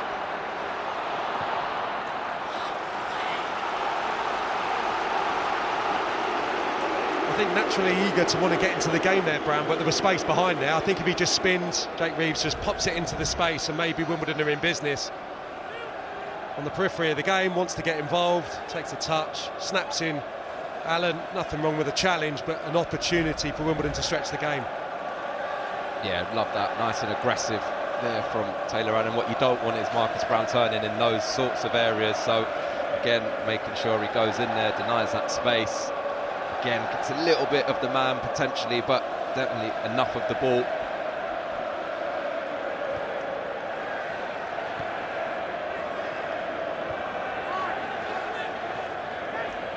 Forward by Chang. And it goes by Jealous.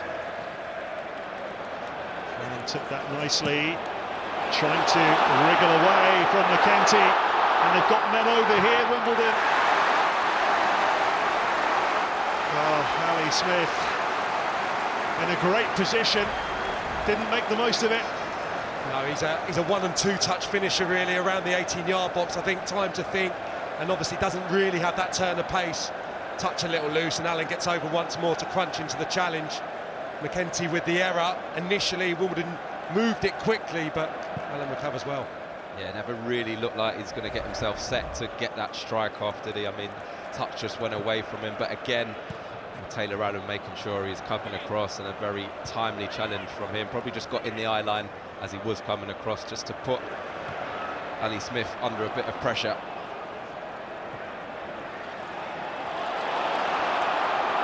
Here's Nerfville for the Dons. Stevens in the middle. Never likely to reach him though.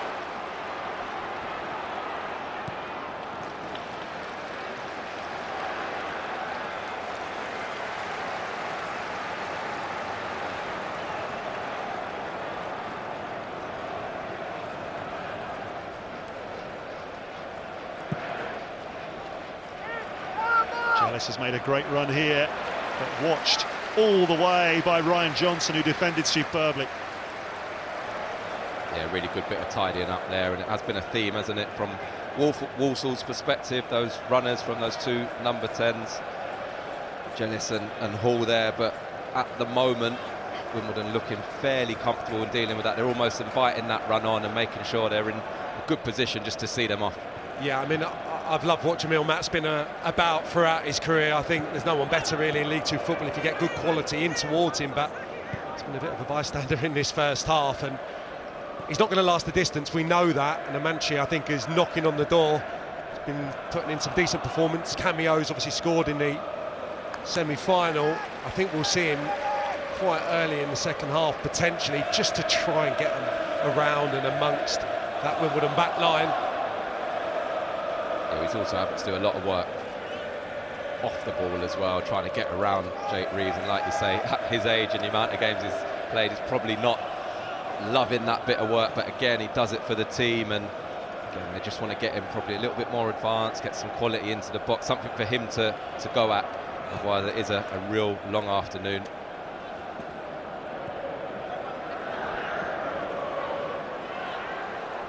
Harbottle. Tilling. Reeves. Smith. Actually taken by Hippolyte.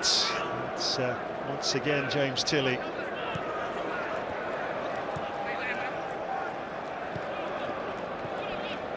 Wimbledon get in that shape, and then Walsall in their defensive shape. Very, very difficult to break down. Jealous, well challenged by Nerfville.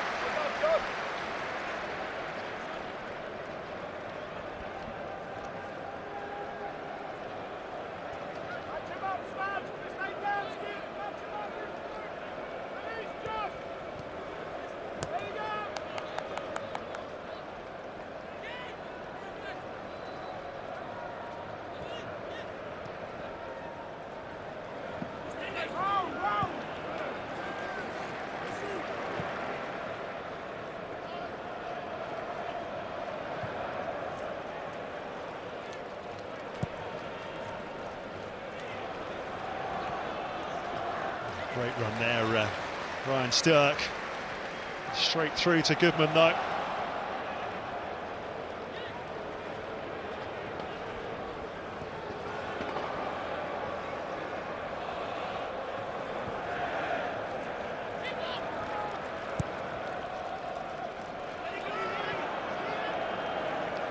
Again, for me, you can see the run, you can see the intent in terms of trying to get in behind that line, but it's just a bit forced, it's just a bit too early, rather than, again, just having that little bit of time. They'll be hoping, again, for this man to be in and around the box. You've got to have a little bit more time in terms of working it in for him to be able to make a run. Yeah, I think for Wimbledon, Brown's clearly the one that wants to take it into feet, or is capable of doing that, and Hall likewise for Walsall. So when the opposition's back line drops, space is going to open up, drop it in, show a little bit more quality in your possession play.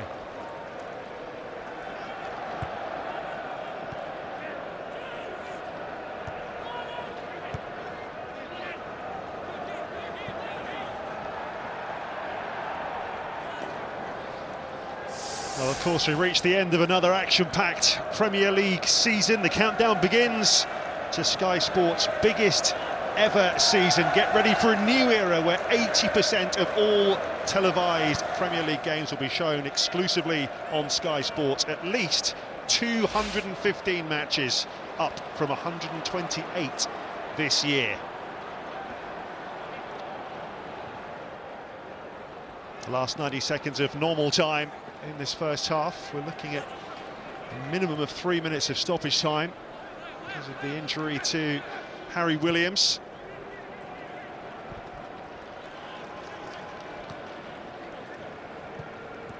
Hippolyte.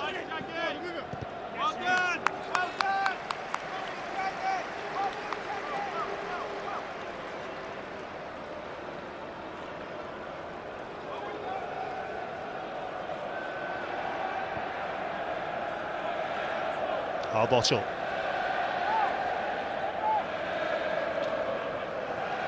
Lewis.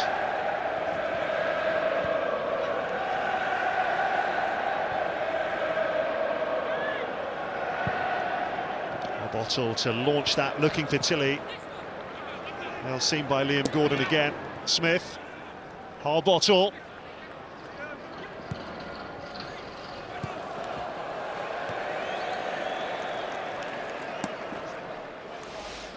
Well, chances few and far between. It's hardly surprising that the XG is very, very low.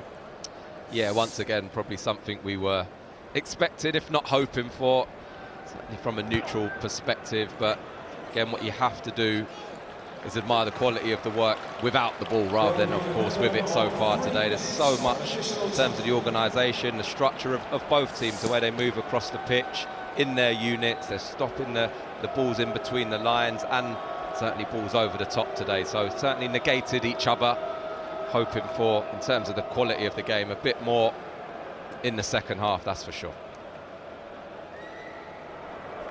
So first minute of stoppage time, long throw from Harbottle. Just nicely guided down that was by Tilley. No sooner had the chance arrived and it was snuffed out. It will be a corner to the Dons. A rare occasion where the ball finds its way into Don's forward's feet. He had just shifted it back towards Alistair Smith, who was unopposed for a moment.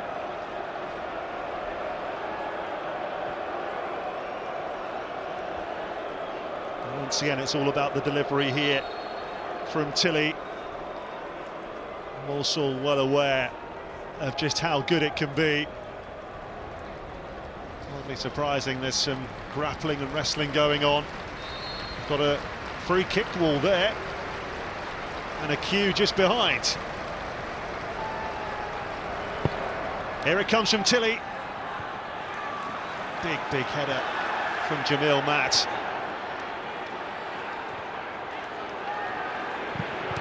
Well, that was certainly worth a go from Brown. Oh, it's in! What a moment for Wimbledon! Hippolyte, the goal scorer, in first half stoppage time, after the initial shot from Brown was blocked. He lashed it in for only his third goal of the season. And the Dons take the lead under the arch. Well, it's what the game needed. And Marcus Brown had the first attempt and he caught it with real venom. It just landed perfectly for Hippolyte to stride on. Just kept it alive, Wimbledon. Competed for those second balls. That one's probably going to flash wide, and it's the direction I think that does for Simkin, because it's not the sweetest of strikes, but it finds its way into the corner. Yeah, and all he's got to do there is just concentrate on that contact. He strikes it, does hit it into the ground, but it's maybe that little bit of pace. Look at that reaction there from Johnny Jackson. It is probably the way the goal was going to come, given what we've seen in the first half. Set pieces, not quite dealing with it, but a fantastic finish. And those Wimbledon fans absolutely ecstatic going into half-time now. Oh, I think everyone in this stadium knows that in a match like this, where chances are going to be so limited, that the first goal is going to be so crucial. And it comes from the boot of Miles Hippolyte for AFC Wimbledon. Scored his first senior goal against Walsall some 5 years ago for Scunthorpe. This one is of far greater significance. Is there a way back for Walsall before half-time? It's Liam Gordon. A really unfortunate slip at the vital moment. So often the structure just goes momentarily after you've scored with the elation. That will be tenfold this afternoon, so that was an opportunity for Walsall when it was shifted right to left, but unfortunately unable to make anything of it, Gordon. And Hippolyte, he'll need some bringing down to earth at half-time.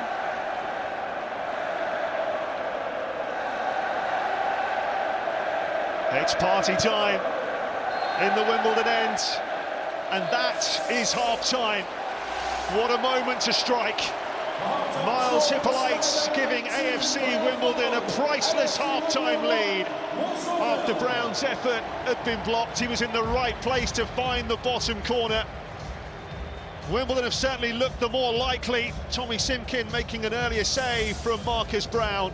There's work for Walsall to do here. Half-time at Wembley. AFC Wimbledon 1, Walsall 0.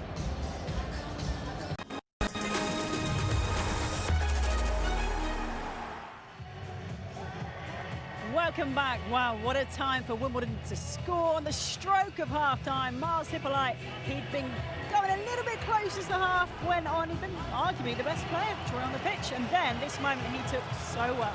Yeah, I do think he's been the best player on the pitch. Me and Luke was talking about that as the game was developing. But Wimbledon do well. They keep the ball alive.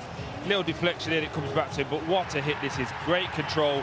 Keeps his body over the ball and then just drives it with that left foot. Again, with pure intention of hitting the target. Not much that Walsall can do here. Probably argue they can clear the lines a little bit better, but fair play to Wimbledon. They keep it going. And as it just comes back to him here, you see, keeps the shoulder over, bang. Nothing the keeper can do. Yeah, he's had an injury-hit season, Curtis. It's his first goal since October. What a time together. Yeah, timing was excellent. There wasn't much quality in the game. I think the goal almost summed it up. It was aerial duels, second balls, but fortunately the quality from Marcus Brown first and foremost. But then here, it just finds that space between the gap, and Simkin, who made a really good save in that similar position in the first half, in the early part of the first half, couldn't quite get to that one. Before that, it was Brown who went closest, Luke.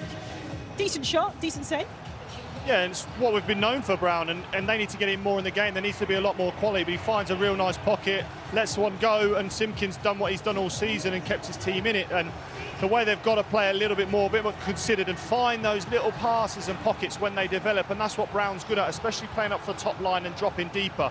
He's always been strong when he receives the ball in a number 10 position and drives forward for it, and that's where you see the injury happen, and we were sort of fearing the worst for him. Yeah, and they've had to make that change, Walsall, as Luke just said. Troy, we weren't sure how this would pan out, whether it would go to the form book in terms of stats. Walsall haven't really shown any threat so far, have they? No, but they have had a lot of games like this season where they've had to ride the storm, where because for as much as they score a lot of goals, they're not a great passing team. They like to try and dominate, try and get on second balls. And Wimbledon, to be fair to them, have dealt with the first contact really well, and then anything that's bounced have just flipped on. So they need to be a little bit better. I think getting George Hall in the game needs to be a priority. But for Walsall, you've got to have shots. You can't score if you don't shoot. Absolutely, and they haven't done that all of the first half. But Wimbledon have. They have the lead at half-time, striking in stoppage time. What a hit by Hippolyte. Wimbledon fans ecstatic, but Walsall and Matt Sadler have got it all to do in this second half. It's coming up.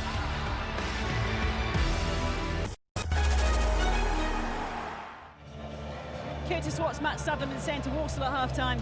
First of all, I think they just need to be on the front foot a little bit more, get the ball into George Hall a little bit more, like Troy said, get his pace, get that AFC Wimbledon back three on the back foot and start getting actual shots on goal. Oh, they've got to do something. It's a big 45 minutes coming up. Joby McAnuff, Sam Parkin and Gary Taphouse. Thank you, Michelle.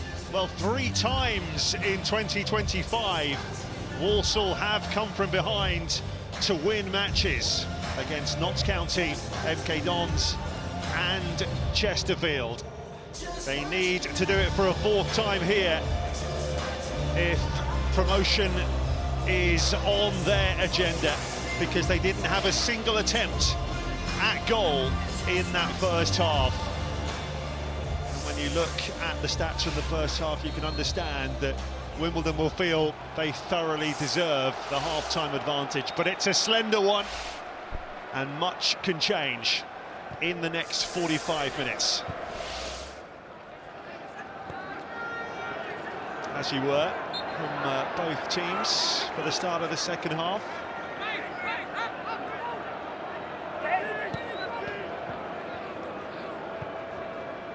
But this tells the story for the first half. They certainly asked more of the questions, Joby, didn't they, Wimbledon? Yeah, and I think that would be really the disappointing aspect of that first half from Walsall's perspective. You can see there, no shots at all. And again, from a team that has been the top scorers in the league, you know, you'd be expecting a little bit more, but they do have to get the ball into better areas with better quality to try and fashion some clearer cut opportunities. Really no real quality in and around that box in that first half. So again, for them, something to ponder. Be interesting to see what he thinks from a changes point of view, Sam, and what way he might go about it. Yeah, I think Curtis just touched on it towards the tail end of the half-time break. Need to utilise Hall's athleticism and also into his feet. I think a couple of times when he fronted up Harbottle, you felt that he was in business and the threat just subsided. But he's the one I would suggest that can drop into the pocket and maybe link it a la Brown for Wimbledon. But of course, given his cameo in the second leg of the playoffs, you start thinking about Adoma, and that thought process is probably quicker than it invariably would have been had it still been goalless. So Adoma, I think, on the hour if they don't get the goal, and then of course Amanchi if you want a little bit more power in attack. Yeah, it was the subs that made the difference in the second leg, wasn't it? Adoma set up both the goals there and scored by 2 other subs, Lakin and Amanchi. A lot of football to be played here. George Hall's cross, well cut out. Stirk. Beaten to it by Brown. Another one had an excellent first half for Wimbledon. Reeves.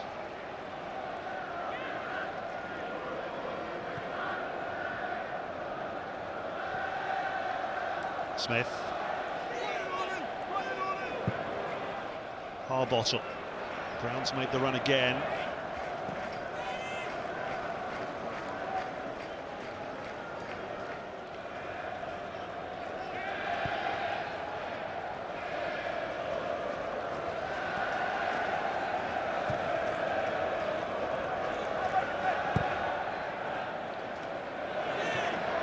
Defending there for Lewis to do.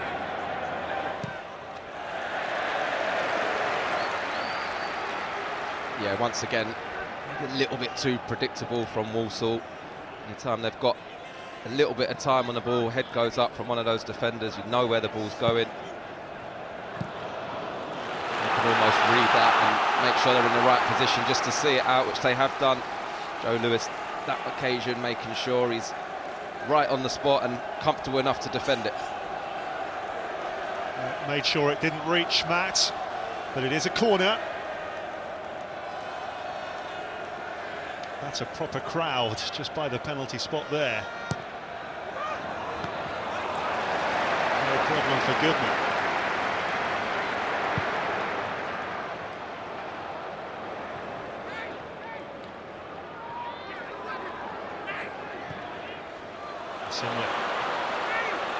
Looking for Jealous. Recovering again from Johnson. Simwick. Goodman came, that got there! And it's hacked off the line by Harbottle.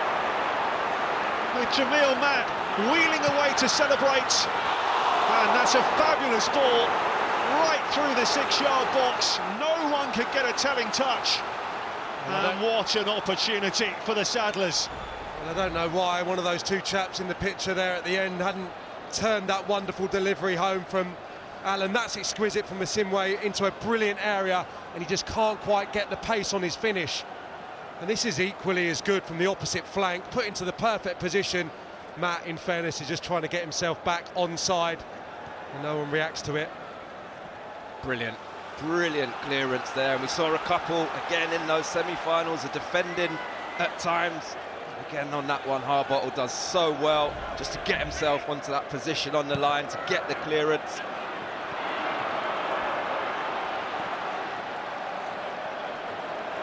Big moment at the start of the second half. Gordon. It's a little bit too deep, behind it goes. It's such a big part, Harbottle in the semi-final. This is every bit as important as scoring a goal. Yeah, and we saw, as you say there, and Nerfville as well. And listen, we've spoken about concentration, making sure you're able to read situations. Goodman, on a rare occasion, didn't quite get that right, comes out, gets picked off, but when you need your defender just to bail you out of trouble, he very much did so.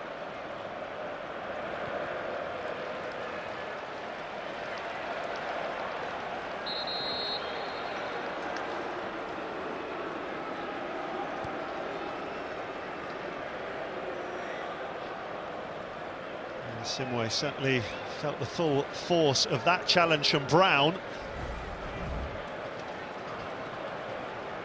It's not a great challenge, this. It's certainly not a great outcome for Asimwe because he's clattered by the right arm of Marcus Brown. I think he's going to get the benefit of the doubt, but absolutely a sore one for the Walsall wing-back.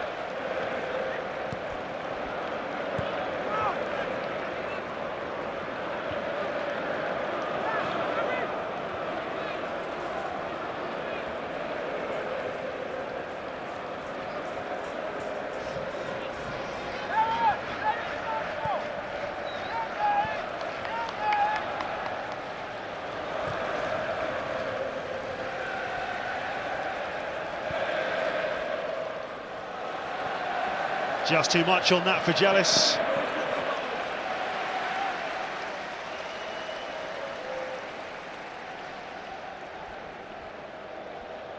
And he saw Riley Harbottle's contribution clearing off the line. Dad Dave looking on proudly, having seen his son score first goal for the club in the semi-final. He's made another telling contribution here. Yeah, tough occasions for players with everything going on, but speaking to my parents over the years, also very tough for them having to sit there and watch these big games, and the nerves, at least when you're out there as a player, you feel you can have an impact on the game.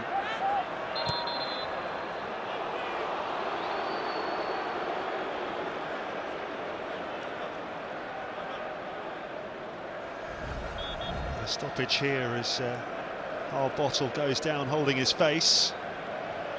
Yeah, gets caught there, doesn't he? Completely innocuous, no intent whatsoever, but definitely catches one from Hall there. They're both competing for the ball. You can see that head clash there. Definitely a sore one. He's had a few of those so far, been involved in some hefty challenges. Definitely hurt when you get caught.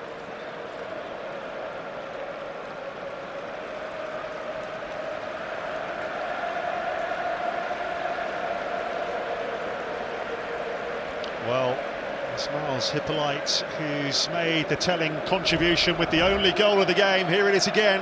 Yeah, only real, I suppose, moment of quality in that first half in terms of the strike. You can see here, initial one, ricochets, and that's a fantastic strike. As I say, it's all about the control. Not always easy bouncing up. It's about getting over the ball, and he drives it off of the turf into that corner. Brilliant, brilliant strike.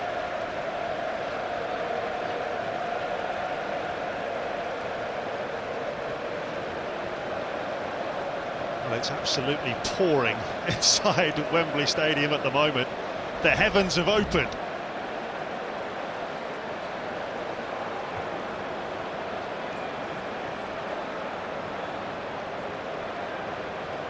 That's a proper downpour. Sort of threatened it in the forecast all weekend, hasn't it? We've managed to swerve it for the last 2 days, but definitely not today. It'd be really interesting how that impacts the game, though, particularly from Walsall. Those longer balls, trying to get in behind. It's now going to skip off the surface a lot quicker than it did beforehand. So do they have to adapt slightly, maybe try a few shorter passes? The black clouds were circling when we arrived earlier today. I mean, this disruption, albeit it's a sore one for Riley Harbottle, probably helps Wimbledon actually, just to give them an opportunity to reset again off the back of Walsall having their one chance really of the game through Jamil Matt a few moments ago. Well, that's the Walsall fans you're hearing.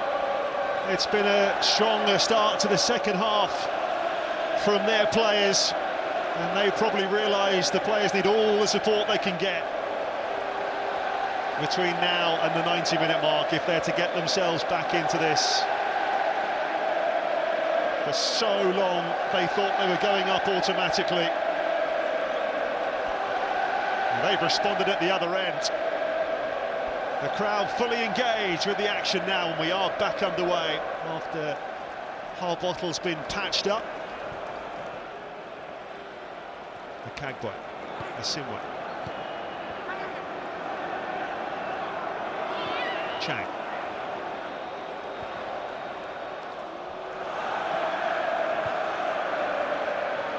Gordon, cleared by Smith. Brown was on his way, headed away by McKenty. So a poor clearance by Allen. Smith.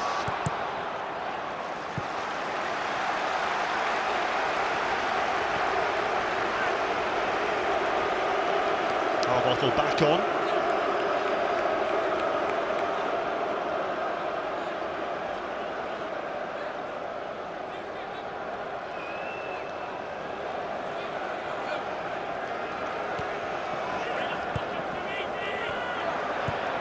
Reeves. That was well attacked by Stevens, and again, and then Brown with the strike. With a ricochet, wouldn't fall Wimbledon's way, but he's orchestrating the crowd. A difficult one to control, just backpedaling. Brown couldn't really manufacture the power required to get it through the bodies. Stevens with a potential assist on his knees almost, heading it square, and also escape. Harbottle. Well, in the end, Stevens. Johnson. Now Jamil Matt trying to get the better of Lewis and failing. Harbottle. Again, it's towards Brown, again headed away by Akagbo.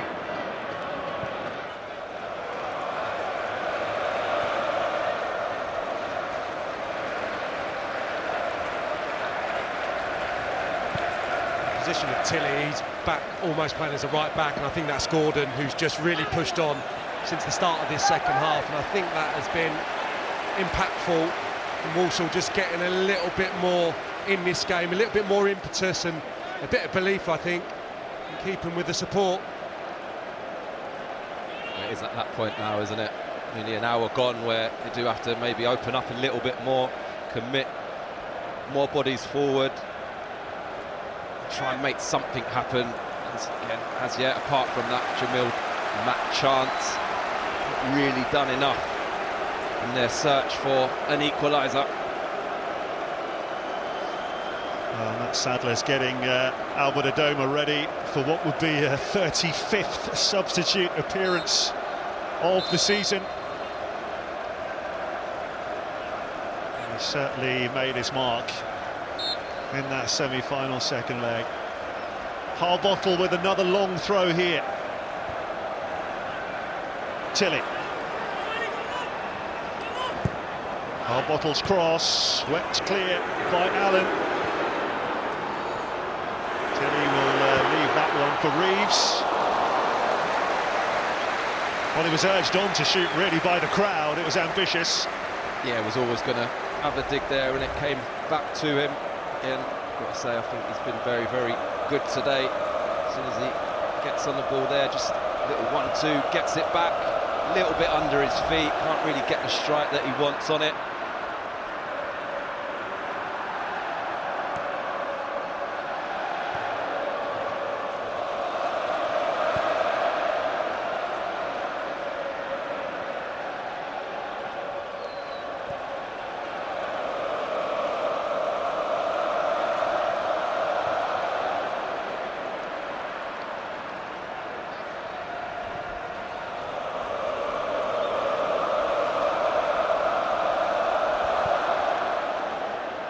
Looks like a double change coming for the Saddlers.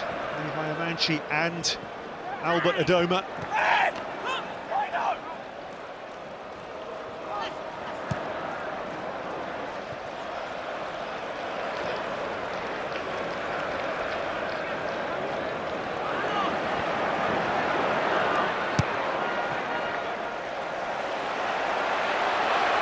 It's giving chase there, Stevens. Forcing McKenty to put that out for a throw, chasing lost causes, that's what he always does. Yeah, real tireless work there, wasn't it, from Matty Stevens, and so much is spoken about the goalkeeper, the defensive line, but also the work that those forwards do in terms of pressing and keeping the balls high up the pitch as they can, forcing those errors, and they've now got a throw-in in a really good position.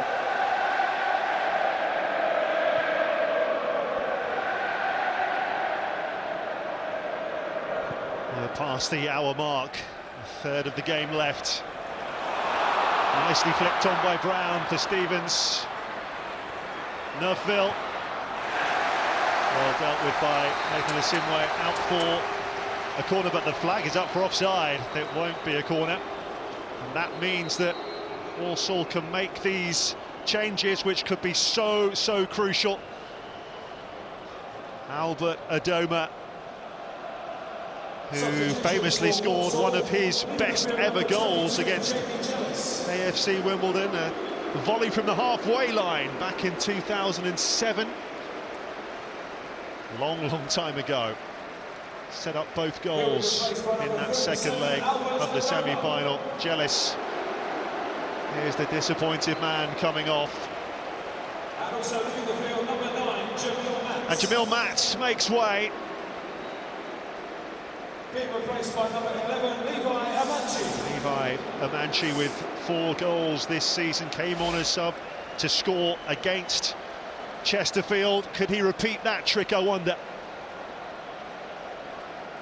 Well, I think they'd be hoping for a bit more magic from Albert Adoma. I mean, there's a couple of assists that he came on, the second one in particular, absolutely outrageous. Bit of skill, you think he's just going to keep it in the corner, and then change of pace and that bit of quality. Some proper pace there from Hall, but there's no way past Harbottle.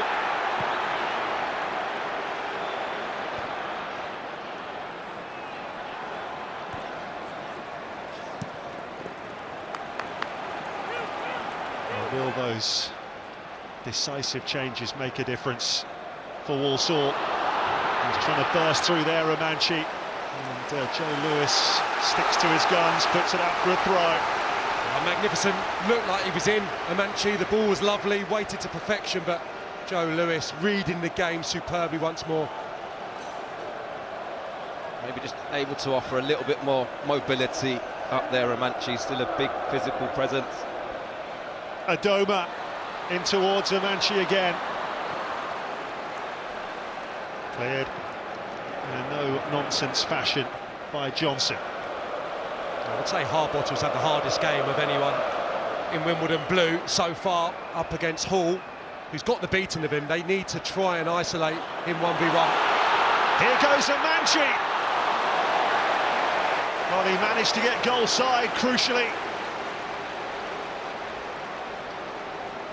Yeah, that's the essence of a centre-forward, using his body to good effect. Just out-muscled Lewis momentarily. Excellent play, holds him off, and he just looks for the dink, I think. He's trying to just caress that over him. Lewis doing everything in his power to just put him off his stride, but takes it beautifully there. Just couldn't elevate it over Goodman. Yeah, trying to do a bit of a nerve fill, wasn't he? Easy save in the end this time. Certainly, he was asking if there was a foul here. Well, certainly, Joe Lewis has got a big chunk of his shirt. You'll just see here, that tug back. He actually does still get round him. Whether the referee's played an advantage, whether he's seen it, I'm not sure. But actually, once he gets into that position, I feel we should do better. But definitely a little snapshot of what he's going to be about the remaining part of this game. He just complimented Lewis a few moments ago, but that's a lesson for him. Don't get too tight, don't try and fight Amanchi. Brilliant play from him, but I'm with Joby. Once he gets in, it's a clear opportunity to score. He's got a yard away from Lewis and he just doesn't find his finish. Here's Tilly. Big header away from Allen.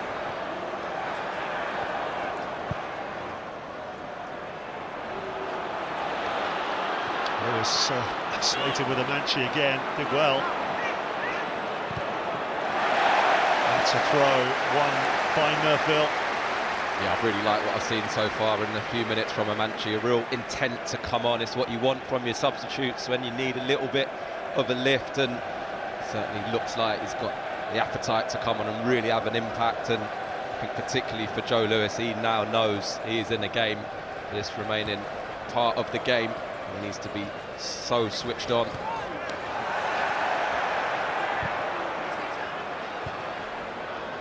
Way looking for Amanchi, Lewis away.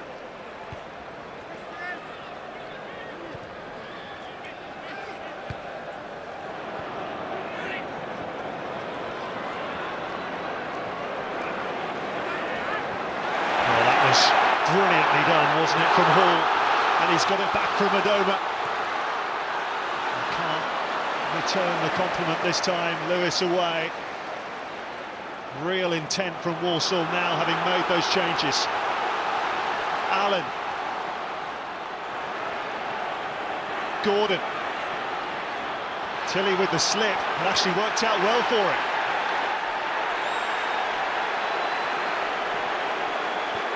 Unorthodox but effective. There's going to be more of that to come for Tilly, absolutely, because he's just getting pressed back into his own defensive third. Not seeing him have an influence in the attacking sense. It's been a rearguard action from him today. Well, there's real increase in physicality now suddenly. And Walsall winning a corner. There's an important intervention there to deny Hall by Harbottle.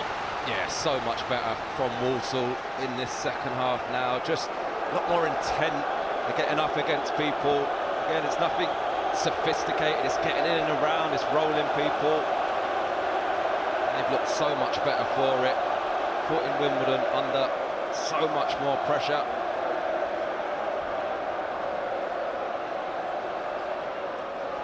Allen with the corner for Walsall.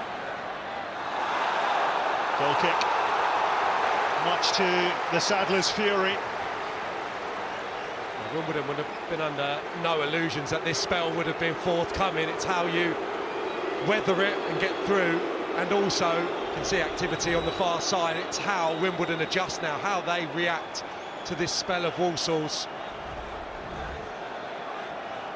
It certainly looked like that should have been a corner, unless he's given a foul on Johnson. Well, Johnny Jackson's going to respond with a change of his own. Isaac Ogundere replacing Harbottle.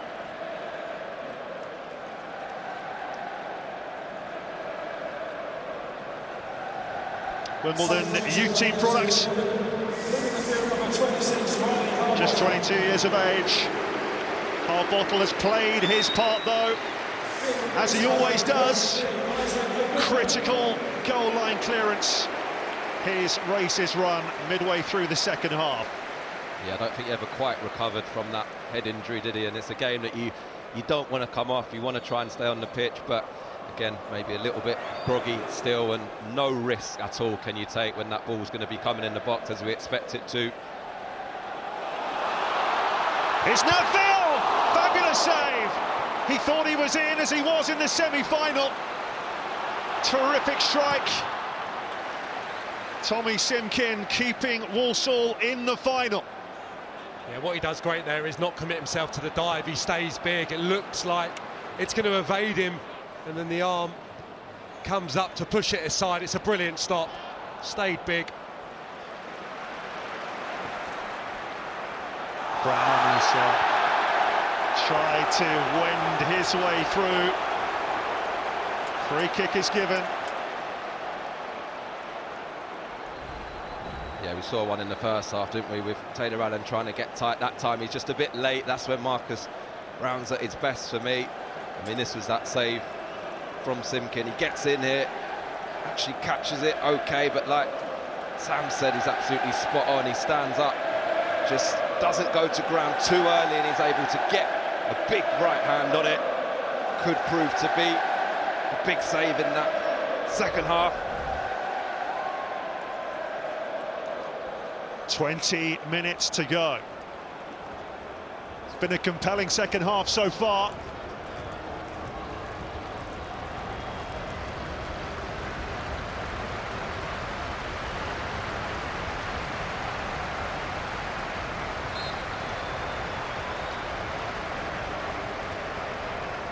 Free kick to be taken by Jake Reeves. Brown. Algandere. It's a great ball towards the far post, just curling away from Stevens in the end. Yeah, just can't quite get the purchase that he wants. I mean, it's good defending on that back stick there. You can see how tight Liam Gordon is there. It's just always going away from Matty Stevens as he's backpedaling.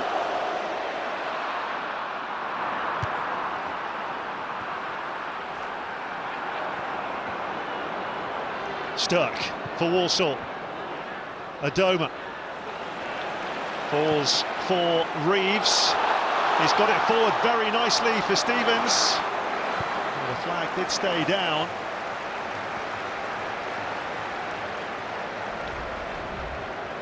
Yeah, I think Okagwe just playing him onside, or maybe takes his line actually off the left-sided centre-half. Allen, good movement, touch. More the hesitancy let him down there, wasn't aware of McKenty recovering.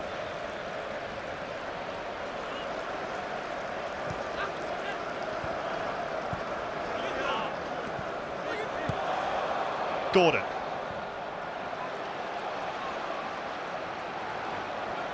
As the game opens up towards the end now, you'll start seeing Matty Stevens even more so trying to just get in between those centre-halves from Walsall. If they do start committing one or two more bodies into that attack.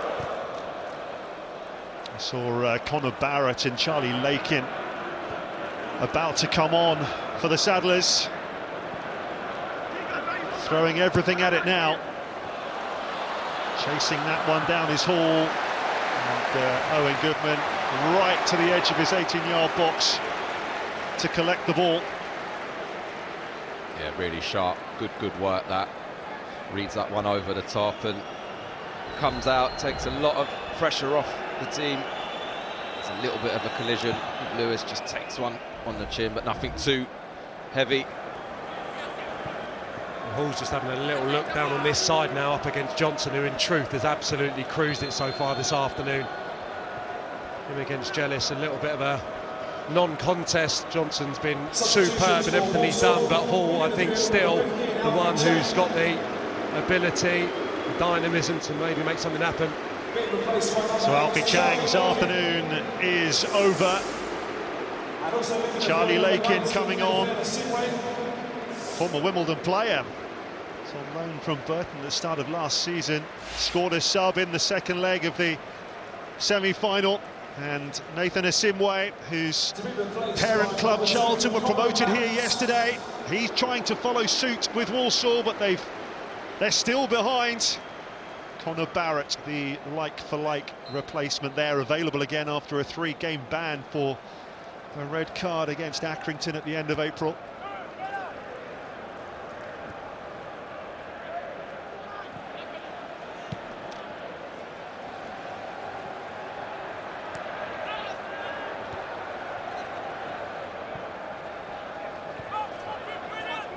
Definitely expect to see Lakin being the one to break and getting into the box. Once they get the ball wide and try and get some deliveries in there, he's going to be that extra man breaking his neck to make those numbers up.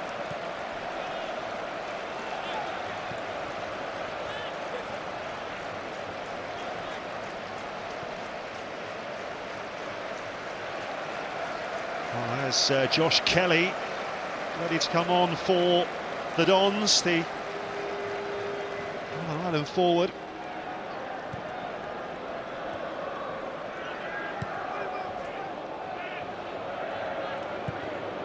Big diagonal from McKenty. Worked out nicely. And Gordon is looking for the run of Amanchi just in front of him. They've been so diligent. James Tilley getting back in alongside the 3 centre-halves and just misjudged this one. Gordon starting position very high and wide. Again, touch really assured, puts it into a good position, but just a fraction too heavy.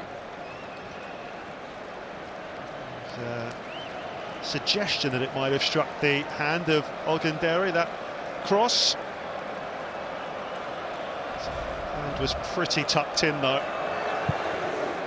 Always worth reminding you there is VAR in all of these finals. VAR today is James Bell. Brown to Stevens. Brown again. Tilley.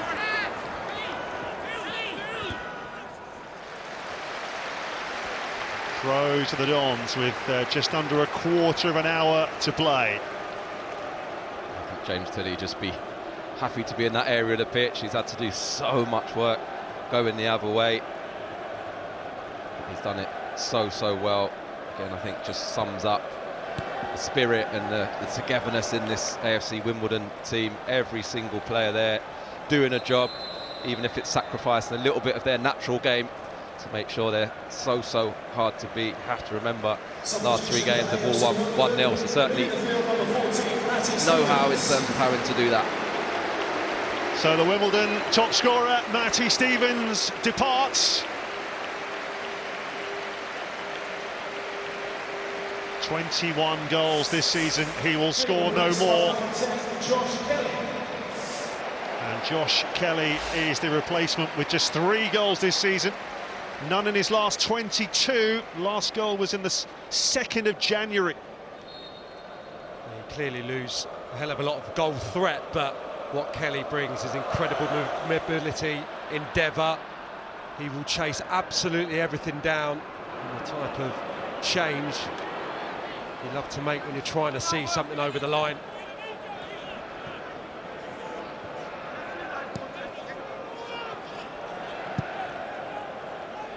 Ball's looking for Kelly.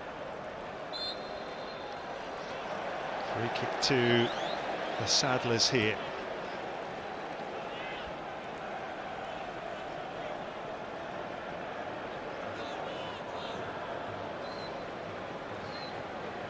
Be lots of anxious clock watching from both sets of supporters from here on in.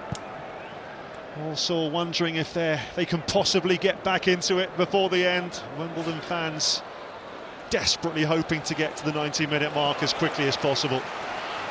It's pure, undiluted agony for both.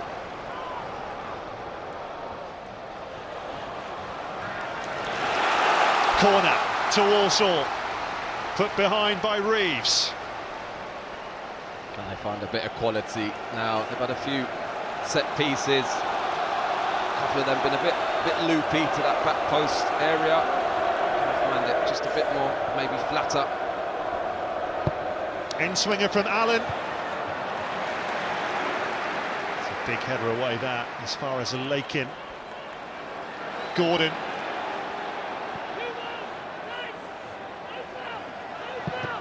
Lakin with the deflected ball in towards the box. Reeves got it away. Dealt with that pretty well, Wimbledon. And they'll take that as well as Marcus Brown goes over. A lovely play, really aware of where he was on the pitch there, just pirouetting away from Adoma, and I think he's caught down the heel. Saw, always great play from Brown.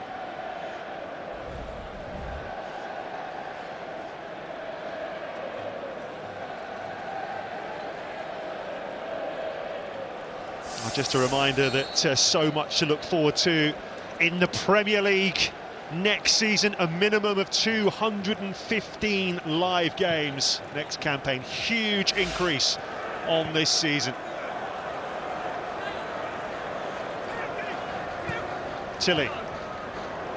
Hippolyte, whose goal still separates the sides. And it's a corner to the Dons.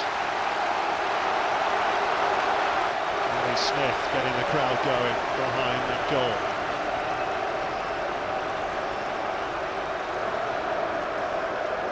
They're closing in on promotion. 10 minutes plus stoppage time to play. A second goal would surely seal it.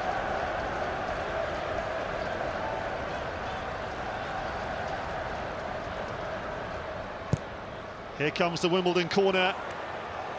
Just got a big paw to that, Simkin.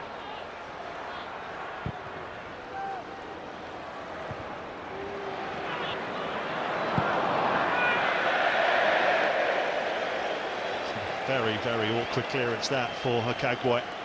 Yeah, just gets it all wrong, doesn't he? He's just got a little bit more composure. We know he just wants to put it down the line, but again, completely messes that up. And again, Wimbledon taking their time, getting things set up. They'll be absolutely delighted just to keep eating this clock up.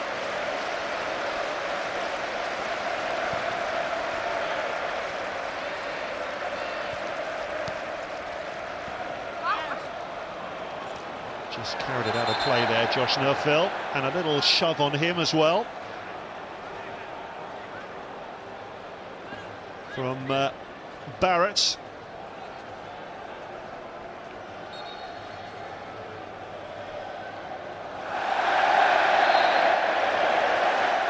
The ball slipped as he threw that, so foul throw, exactly what Wimbledon wants. Yeah, a couple of minutes to forget for Kabwe there. That all wrong again. Again, such a simple aspect of the game. You've just given away possession again to Wimbledon. 1-0, enough for Charlton yesterday. Hippolyte, that's sublime skill. Wants the free kick. Referee felt he was looking for it. Neufville trying to pull it back for Brown. Intercepted by Johnson. He goes over. There's no foul there either. Hippolyte puts it out for a throw to Walsall.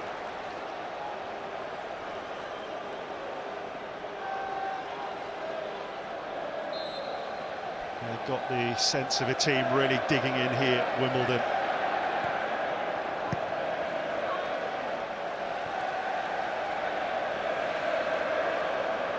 As Wimbledon teams of old could do so well.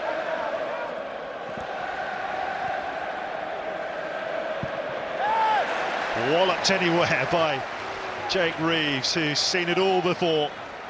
But anyone of a Wimbledon persuasion will be feeling nervous, and that includes Dave Besant. Famously saved a penalty in that 1988 FA Cup win against Liverpool.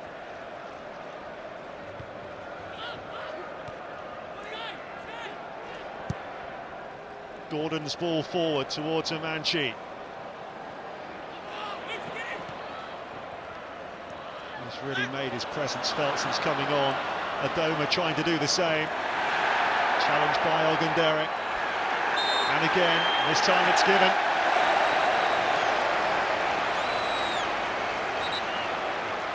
He's rather hemmed in there, Adoma, and he's delighted to win that. Yeah, Wimbledon's right side can't believe that that's been awarded. They felt that they'd done a good job just stopping inroads that Adoma was trying to make down that left side, who's interestingly been deployed over on that flank as opposed to the right where he did the damage against Chesterfield.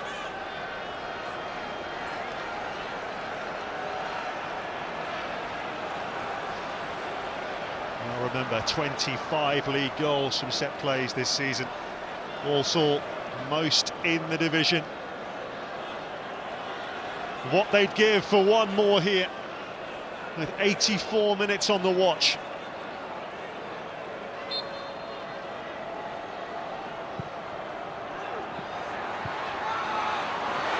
It could fall for them here. Okagwe was there. Well, that was a really good touch from Amanchi first and foremost. He sets up the shooting opportunity really well, nice and calm. Concentrates on that touch, just helps it towards his teammate. And just a little bit unsteady on his swinger as well, unable to control it. Today's attendance here at Wembley is 50,000. Okagwe it was who actually set up Nathan Lowe for the winning goal at Wimbledon in November. How they've missed Lowe's tremendous goal return after he was recalled to Stoke. Certainly one of the big tales of their season.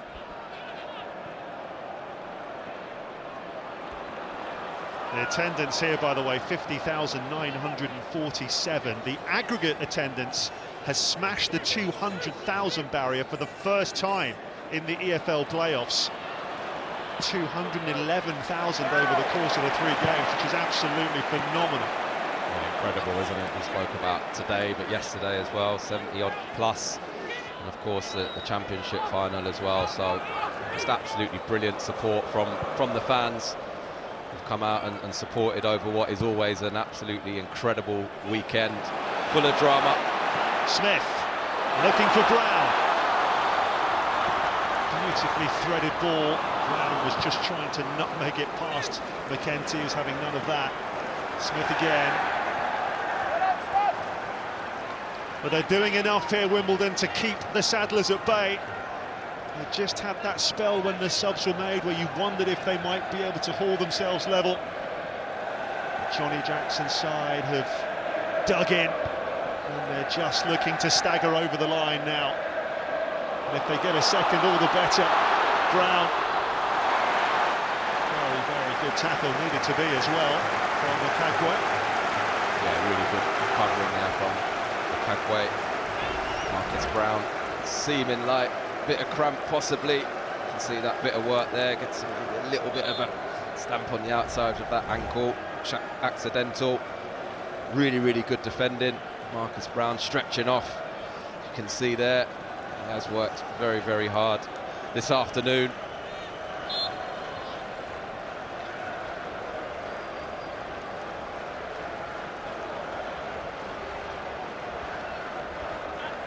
Tilly.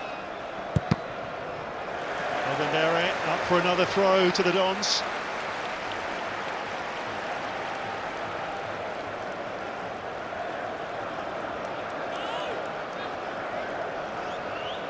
Smith. Hippolyte goes for it, headed away by Barrett. Nerfville. Johnson looking for Josh Nerfville. Hippolyte. Dealt with that well, Walsall.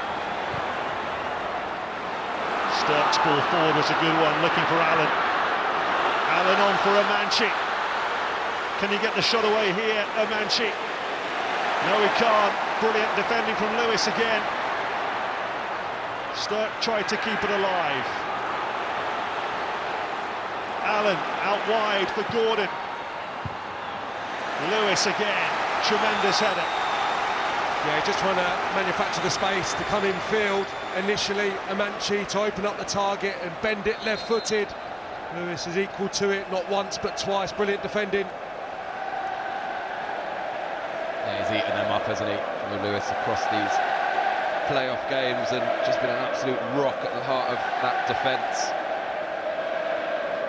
Sasu there, the Norwegian forward, alongside Callum Maycock, waiting to come on for Wimbledon.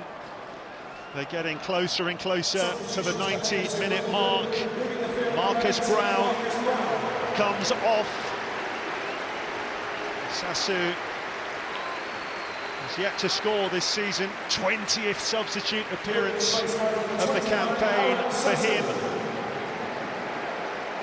Croydon-born, the Wimbledon youth product, will come on for the closing stages here. And Miles Hippolyte, who could well be the match winner, is being withdrawn as well.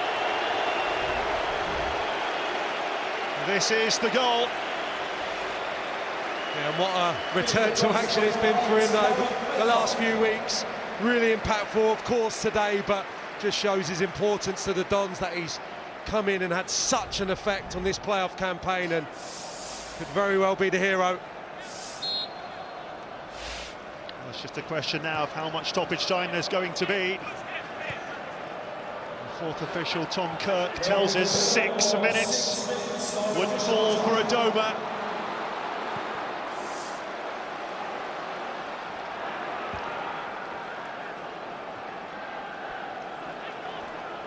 Well, can Matt Sadler's side produce something in stoppage time? Or is it destined to be a season of bitter disappointment for Walsall? Gordon.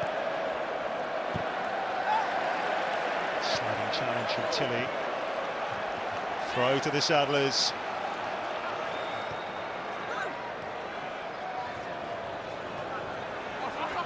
Sturck. Making the run is Allen. Away by Isaac Ogundere. Lovely pass, and that's the player you want, kind of arriving there, Allen, such as his ability to make and take chances this season. Sturck finds him beautifully. Touch unusually lets him down. Akagwe. That was not what was needed at that moment. Huge cheer from the Wimbledon fans. Yeah, Matt Sutton's still there, just encouraging and making sure that his team finishes the game as strongly as possible. No fingernails left there, or there. Such is the pressure around these games. Tension, you can just feel it at the moment. They'll just be praying for one decent opportunity to try and get themselves back, and those Wimbledon fans, obviously the complete opposite, hoping they can get through these last few minutes unscathed. Oh, the Wimbledon story is a unique one, isn't it? A club that has battled against the odds and simply refused to die. They're looking to write another memorable chapter here. Walsall still desperately battling to get themselves level.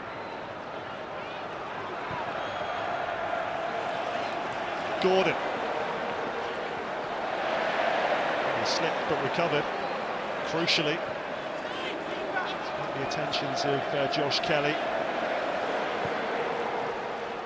Well, there was space there for Barrett, but it was easily away by Nerfville. But they're at the anywhere will do stage, Wimbledon, just looking to stagger ever closer to the finishing line.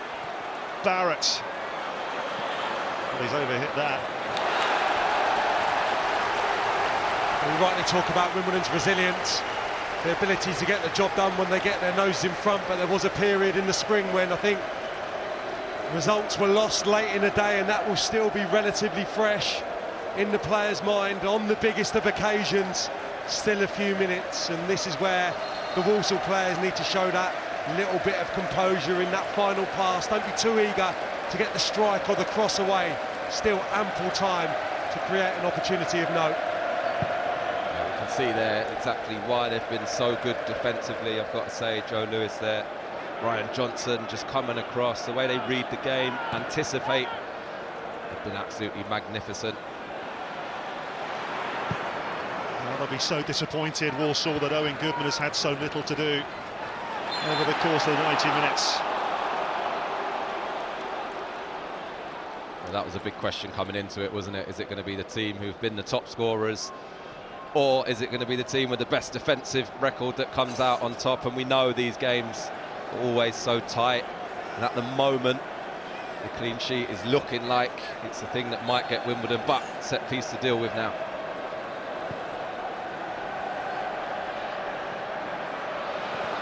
Well, the flag goes up. It did look like George Hall was offside. And the initial free kick was played. More disappointment, bitter disappointment for Walsall. Yeah, it's a cheap one, isn't it? I think when you have struggled to create many clear-cut opportunities on the day, set pieces, and they have been a big part of what they've done this season. I just feel today they haven't found that quality, they haven't found that delivery that they've needed to give themselves a chance. Well, Wembley success and Wimbledon have always gone hand in hand, it seems. The 1963 FA Amateur Cup final, when Eddie Reynolds scored 4 headers. The 1988 FA Cup final, when against all the odds, the crazy gang came through against Liverpool.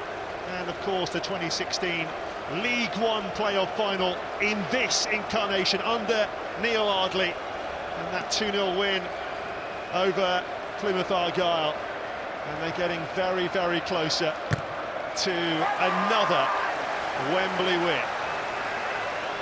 These fans definitely deserve that opportunity and that moment over the years, and they are the reason this club is even still here and got going again after being ripped away from them many, many years ago. But they've stuck together.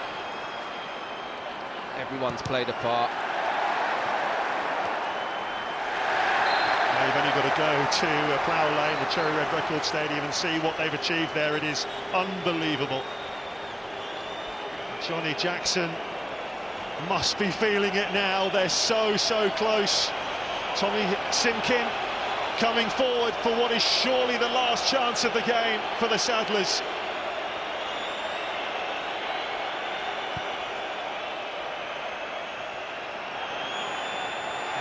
Big header from Johnson. And that's it! League One beckons for Wimbledon!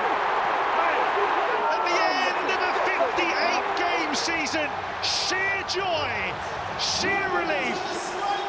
They've been in the promotion mix for most of the campaign. They missed out on a place in the top 3, but they rallied, they regrouped, and they end the campaign with 4 straight 1-0 wins and promotion back to League One. They repeat the heroics of Neil Ardley's team from 2016. They're back in the 3rd tier for the first time since their relegation 3 years ago. Johnny Jackson's biggest day as a manager, and this time the sky really is the limit for him and his players. The AFC Wimbledon story, such a special one, a unique one. It's been about battling, grafting and dreaming, and this group have written another special chapter. Let the celebrations begin. But for Walsall, over 200 days in the automatic promotion places, the agony is totally undiluted for them. How would you sum it up, Sam? Well, incredible achievement for Wimbledon. I think progression across the 3 seasons that Johnny Jackson has been at the helm, and if that performance didn't encapsulate everything that his team's about, nothing will. Great structure, incredible resilience, some standout performers defensively, and the Mavericks to win the games. And today it's Hippolyte who gets the moment, but Stevens throughout the season, on occasion Smith, but the collective incredibly strong with Wimbledon. So to react in the fashion that they did across the last month, after taking a lot of body blows, I think, towards the tail end of the season, and Johnny Jackson in particular, they deserve enormous credit for getting this promotion done. For Walsall, they're going to be incredibly low. They're going to be on their knees, but again, in the last few weeks, hopefully they can hone in on that and take that forward to next year in the season in League Two, where I'm sure they'll be challenging once more. Joby, you must be delighted for your old club, Wimbledon. Yeah, of course. Again, knowing some of the difficult times this club's been through in the past, and always certainly punching above their weight, and just so great to see where the club is today. And it's all about the togetherness, it's all about the teamwork. Of course, heartache for Walsall, commiseration to them. I've been on that side of the coin, and it is the worst place to win a game. Today, though, is about winners, and certainly big congratulations to Wimbledon. Well, let's get some reaction from the man right in the thick of it. It's David Craig. Congratulations. First and foremost, sum up the emotion. I'm excited. You might not see it on my face, but I'm fucking delighted. We must apologise for your language there. Yeah, I'm delighted. Like, the boys have worked a lot this season. It's been a tough season for myself as well. So, more to happen to the boys and the fans that turned down their match. 1-0 victory in a row. What does this team say about this team's defensive capability? We're just a gritty team. We're a hard team to beat. We run, fight, everything for each other. Everyone, as soon as we get on that pitch, everyone knows their job.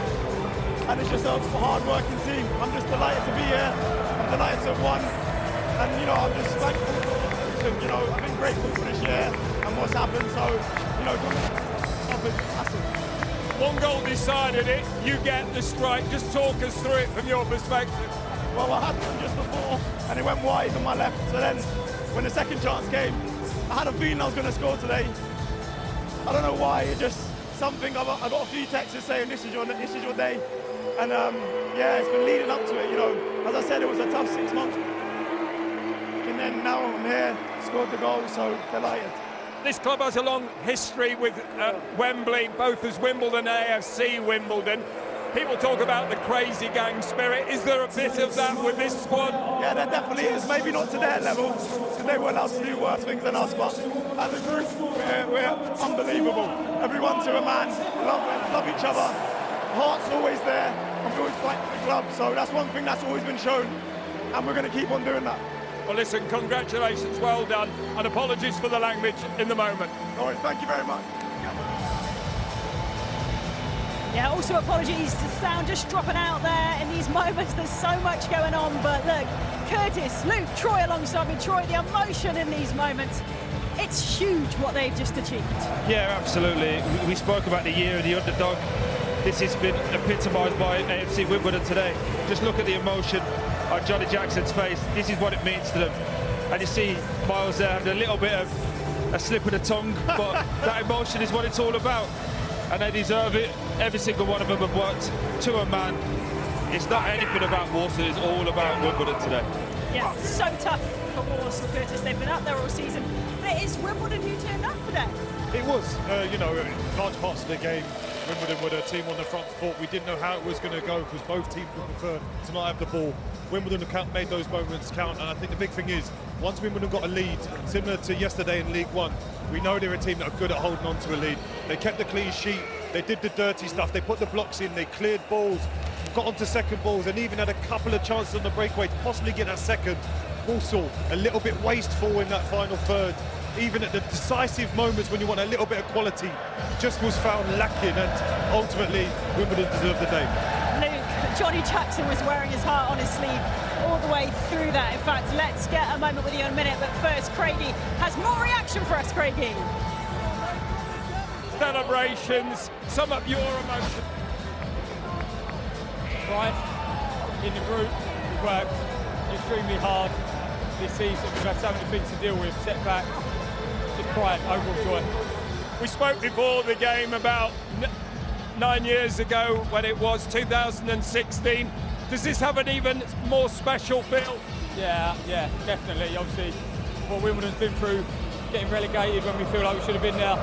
Now we're back up there, obviously back at Plough Lane. But being able not to concede goals, 26 clean sheet in all competitions today. Other than hard work, what does it take? Togetherness. You really, like a family in there. We work for each other no matter what happens. and that's what we're going to do. Much pressure on the shoulders and how much pride. As I said earlier, that's why my overriding feeling is pride. I'm one of the older lads now, and we've got some young boys, so happy for everyone. Listen, go and enjoy the celebrations. Well done. Oh, I don't know how he's so calm, Luke, but Johnny Jackson, we've just seen the fist pumps. If there ever was a moment for fist pumps, it's now. Absolutely, and he's kicking every ball, as both managers were, but Johnny Jackson is someone that wears his heart on his sleeve. They talk about togetherness and creating a family, and sometimes these things are thrown around sort of willy-nilly in terms of football camaraderie. But you see the scenes, you see the reactions, to see how they throw their bodies on the line for each other, how they cleared and celebrated every tackle. And you need that amount of character and togetherness to come here today and nullify Walsall, who we talked about being the best attack in the league. And they've not really given him a sniff at all. Yeah, Troy, it's been incredible for Wimbledon today. So disciplined defensively, and these are the moments, you talked about it before the great game, Troy, these are the moments they're going to remember when they hang up those boots. Yeah, absolutely. And I think they've earned it as well. It's no luck, no controversy. It was all about how good they've been, and I think we talk about game plans. I think every single one of those Wimbledon players, even the subs who came on, executed it to perfection. It wasn't a great game in the second half, but Wimbledon didn't need it to be that. They needed it to be scrappy. Walsall were poor, lacked ideas, lacked creativity. But, as I say, Wimbledon did their job. Probably could have scored a couple on the break, but they won't care. They're walking up these steps now as winners, and that's all they care about. Yep, let's get back to Gary then for this trophy lift from the Royal Box. Yes, thank you, Michelle. Well, Wembley can make your dreams come true, or it can obliterate them. There's no in-between. For Walsall, promotion dreams crushed when they looked nailed on for automatic promotion for so long this season. But for these AFC Wimbledon players climbing the steps, well, it doesn't get any better than this, does it? They're heading for the third tier. It is what dreams are made of, and you just can't wipe the smile off the face of Miles Hippolyte there. For everyone involved with AFC Wimbledon, just a huge, huge day. Sam Hutchinson there, who scored the goal that got Wimbledon into the playoffs at Grimsby. They had to stop off at Nottingham so he could go to hospital because he'd had a minor heart attack. He was there for 5 days. Incredible story. This is a player who retired many years ago with a knee injury, only to come back. A player who simply never knows when enough is enough. And he can join in these celebrations now. What a day for Johnny Jackson, who experienced promotion as a player and an assistant manager, but now the main man. Is it any surprise he's puffing out his cheeks there? It'll mean the world to him, Sam. Yeah, absolutely. I think, having had that brief taste at Charlton, this was a job which he's given absolutely everything.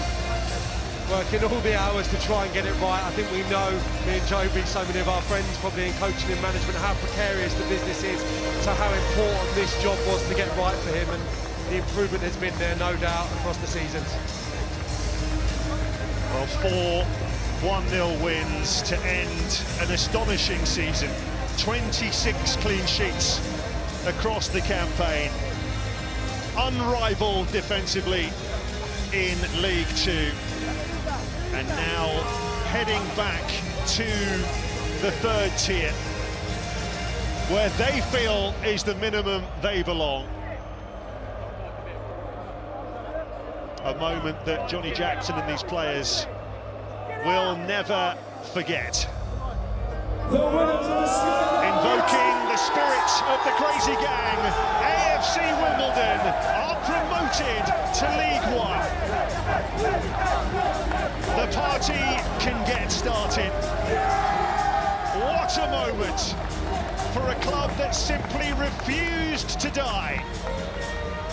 And with so many of their fans here today to see it, a very, very special day for AFC Wimbledon. Your final thoughts, Joby? Yeah, just speak a lot about the history of the football club, the heroes, the legends, and what today was an opportunity for this group to become the latest in a long line of those, and they certainly have done that. See the scenes here, what it means, and particularly when it is a club of this nature and the fans have been such a big part of it. Every single member connected to this football club has played a part, and that's why it's such a joyous occasion to see them all sharing this experience together. Commiserations to Walsall, congratulations to AFC Wimbledon. It's the Don's Day, Michelle. Yep, it is the Don's Day at Wembley, taking it all in from the Royal Box, lifting that playoff final trophy, knowing they have secure promotion. And Curtis, they say this is the best way to go up. Is that what those players must be feeling right now? Yeah, definitely. I think, yeah, when you come through a 46-game season, you don't quite make that top two, but then you know you've got another chance. You come through the two legs of the semi-final. Doesn't matter how you come through, you get to here, and this is the big moment. They've done it. They've done the job. It's ultimately, clean sheets was the big thing for them. In the both legs of their semi-final, kept the clean sheet. Today they did that job again, and whilst on the pitch, for me, the feeling was relief. Relief that we got over the line, but up there, you start to believe, let's enjoy this. You start to get that enjoyment. You start thinking about your night out and what you're going to be doing later, and yeah, you know it's going to be a long one now. Yeah, I'm sure that's what they're starting to think about. Johnny Jackson there, just taking a moment for the loved one. And Luke, it's such a long season. As a manager, I know you've not been in that position, but I'm sure your manager told you about what that's like. He looks relieved. Well, there's a reason why I'm stood here, because I don't want to go through what they're currently putting themselves through. And yeah, you know what it takes now. It's 12, 13, 14-hour days every weekend away from your family, and you see the scenes there where he's embracing his family, because you're not able to do that job without a supportive family, and we all know how important that is behind the scenes as a player, and let alone as a manager. And that's credit to him, his staff, his recruitment, and he's been able to manage this club when they went through a little bit of a tricky spell, but managed to stick with him and trust him to deliver what he has done today. Troy, you've dipped your toe in it, and I know you've spoken to me off air about how all-encompassing it is. Is that what we see there in those celebrations? Yeah, absolutely. And the thing is as well, you got to remember some difficult decisions were made today. Changes, people would have trained well, wanted to be in. Some people wouldn't even be in the squad. But when you see him embracing his family, that's all about those hard nights, those Wednesday nights when everybody else is in bed and you can't sleep and you're thinking, how do I fix this? What do we need to do tomorrow? What about that problem that the striker's got? What about this problem that the left back's got? That's why it all comes out like this. They deserve it. Fortunate enough to know a few people on the staff as well. You see what it means to those guys. This is a whole team effort, and I'm sure the night out will be absolutely fantastic. All about the night out, apparently. That trophy as well, Curtis. For some of these players, as Troy said before the game, it's the only time they're going to walk up these steps. Is it just all about trying to take in every moment now? Does it seem a bit surreal to them? It is at first, it is totally, because like I say, when you get to Wembley and you get to have a Wembley game, you never know when you're going to get back here. But getting back here and winning is a totally different thing as well. So the fact you've got here, you've won the trophy, they'll go in the change room now, they'll do all the shots, and I mean, when I say shots, I mean the photos. Pictures, not the other shots, that's later. No, but they'll do all the pictures, they'll do all the traditional stuff, and then they'll just be enjoying it all, taking it all in. And these moments are the ones that you don't forget. It doesn't matter what level. When you've got that camaraderie, that group feeling, when you win something, these are the memories you'll take with you forever, even if you go on to play a higher level. It's all well and good coming and playing at Wembley, right? These boys have absolutely stepped up and delivered on the biggest stage, and that's something that can never be taken away. They're going to be up there now with the players, the Jason Yules of Wimbledon, and the history that they created themselves. They're now right up there alongside them. And also as well, every time you watch the TV and the kids go, oh, is that at Wembley? You go, yeah, I played there, I scored there. You get to talk about it forever. So there's a moment as well that you didn't really talk about. Well, not all of us can, sorry, Luke. But there's a moment that Curtis spoke about that, where you're in the changing room and you're sitting and you're just elated, but you're so tired and then the wave of emotion that comes with it, you've actually done it.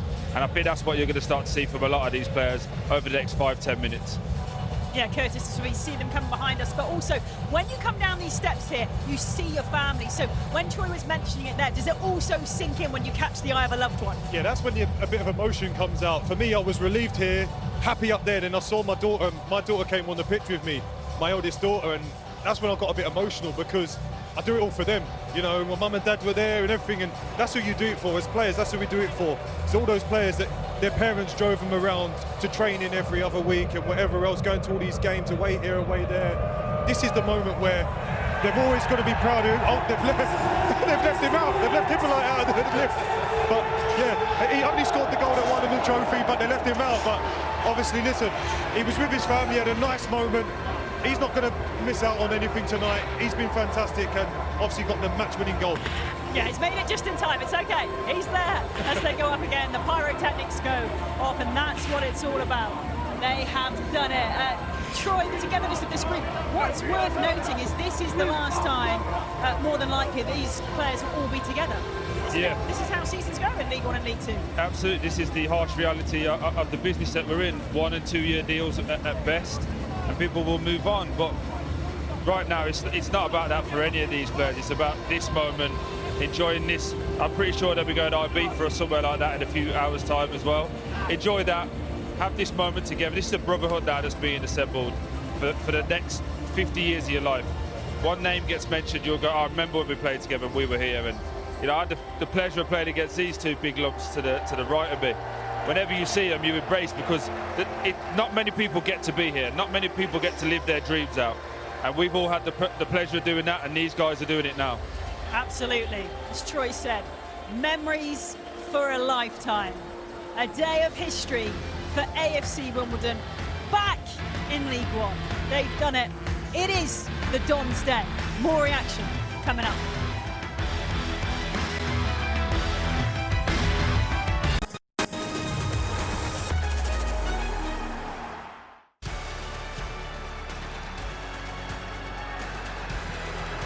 That was certainly worth a go from Brown. Oh, it's in! What a moment for Wimbledon! Hippolyte, the goal scorer!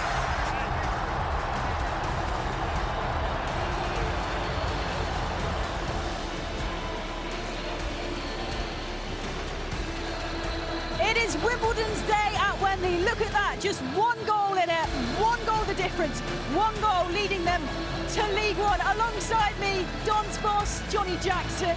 Johnny, just take a look at these. You've done it. You have got promoted. You have won the playoff final. Look at those fist pumps there. Tell me your emotions right now. It's just surreal. It feels like a bit of a dream, to be honest. Like, just taking it all. I'm trying to take it all. I'm trying to enjoy it. I've tried to enjoy the day, to be honest, but there's so much riding on it, so much pressure. So when the whistle goes, it's just like relief, and then it's sort of starting to sink in that you just want to spend time now with your players and your family and friends, you know.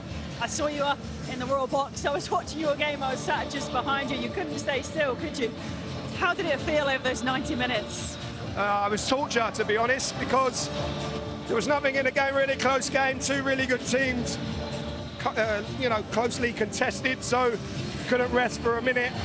Obviously only one goal lead, you know, at any moment they could get themselves back in it, so just couldn't relax. But once the whistle goes, it's just relief, really.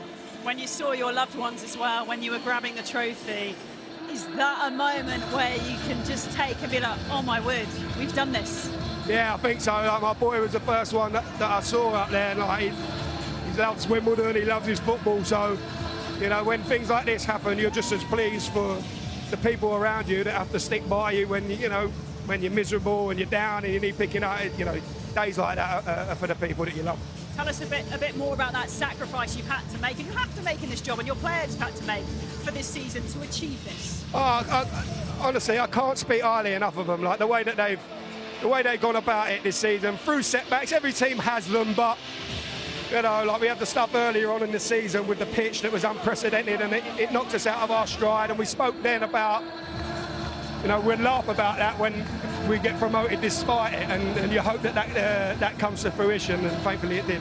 I know it's very loud, but the boys have some questions, so I'll hand you over to Troy. Gaffer, you obviously had a good game plan there. It felt like the second half you managed the occasion much better than Walsall. Was there anything said at half-time, or was it more of the same? It was more of the same, Troy. To be honest, I was quite pleased with how the first half went. Obviously, scoring at the death really helped, doesn't it? Helps your team talk. But I thought we was good in our shape. We sort of nullified many of their threats. I think we had the better chances in that first half, probably throughout the game. But we knew that they'd come out, and it was just about trying not to sag off too much, trying to still get pressure on the ball, making the subs at the right time, I suppose, so you still had the energy, really. We managed to do it. We had to get some pressure. Well, of course, they're going to come at you. How did you prepare for the week, though? Do you know what I mean? Everything's riding on it. How did you settle the boys down to be able to come here and put it on a plate for them, really, to be able to deliver what they did for you today? Honestly, the week looked the same as the one before, Chambo, and the one before that, going into that Grimsby game. I think we spoke last week about it, that felt like a quarter-final because we had to win, or if we'd have lost, we might have dropped out the playoffs completely. So we just stripped it all back, took away a little bit of the detail, and just tried to let them figure it out, have a bit of fun, a few 5-0s. Obviously, we done work on the opposition, but not like we didn't batter it. And I think it helped settle the lads down, not talking about the games until it got closer. Like, we've had a 9-day lead into this. It's like, well, what are we going to do in the first few days? Like, I don't even really want them thinking about it until sort of Saturday, Sunday when we ramped it up a bit. Jacko, we spoke about how special this would be. Promotion as a player, promotion as a first-team coach. Now you've done as a manager. How does it feel right now, being a promoted manager and have that on your record, mate? Honestly, it's different. It's miles better. It is. I never played here. That was one of my big regrets as a player. So to get the opportunity to lead a team out and then to win, it's the best day. I think it's the best day of my life, to be honest. Don't tell me. She's got it recorded. Oh God, it's going to be on playback, isn't it? No, she's recording this, Johnny. So she's just heard that. Look, no, you can say what you need to, because you've just had an amazing day. Look, before I let you go, I want to let you go and enjoy this. But best defence in the season, and now do you dare? I mean, come on, you've got to enjoy tonight before you look ahead to League One, haven't you? But there must be some plans afoot for next season. Yeah, of course. We're going to have to start talking about it pretty quickly, because we put it off. Not knowing what division you're in makes recruitment really difficult. I heard Nathan say it yesterday that they're 3 weeks behind. We're in the same position, and now we have to recruit for the level above. So we need to get. I won't do it tonight, but tomorrow I'm going to have to get to work, I think. Go and sing in the rain. Go and enjoy your moment. Congratulations. Cheers. Thank you. Oh, and the heavens have opened here at Wembley. It is pouring down. We've had 4 seasons in one day. Oh, Curtis, so great to see. We won't show his wife that back, but I'm sure she'll have it on record. That just shows everything it means to him. Yeah, it does, because I know Jacko really well, and it's one of those where, yes, you've done it as a player, and you've done it as a first-team coach. But when Troy, what he spoke about, the hours that go into even just thinking about what you're doing tomorrow, oppositions, how I'm going to work it out, that I'm going to leave people out today. When you finally get to this moment after a 48-game season and that final whistle goes and you've won the game, like I say, he felt the relief, but now, he's starting to take it in. He wants to enjoy this night. He wants to take it all in. And it's almost like as a manager, when you get that promotion, that first promotion that he's got, you feel like he's arrived, so he'll want more of it. Is it validation, Luke? Well, it is all those hours that you've put into it, because how many teams go throughout the season preparing for 10 months of the year, every single hour of the day, every single weekend, and results after results, and only 4 teams from this division get to experience that promotion. So it is validation for every decision that he's made, those times where he's wanted to maybe take his kids to school or see them at the weekends playing their football. He's had to give that up for him, and this is the time where that really makes it, like you say, the validation is clear for everyone to see. And also, he just touched on it there. He'll enjoy tonight. Tomorrow we're back at it. They're 3 weeks behind, so while he'll have a bit of fun and he'll enjoy himself, the recruitment process, where they're going in pre-season, everything has been spun on its head, because they can't make those decisions until right now. So for a manager starts tomorrow, and his family are going to have to put up with him on holiday doing all the same things again. Yeah, absolutely. Oh, you've all got rid of your brollies and maybe look Oh, silly. not everyone. Thanks, guys. But Wimbledon very much enjoying singing in the rain on this Wembley day. It's their day. It's the Dons' day. The champagne is flowing. The celebrations are afoot. And we're going to take a look at how they did it in just a moment.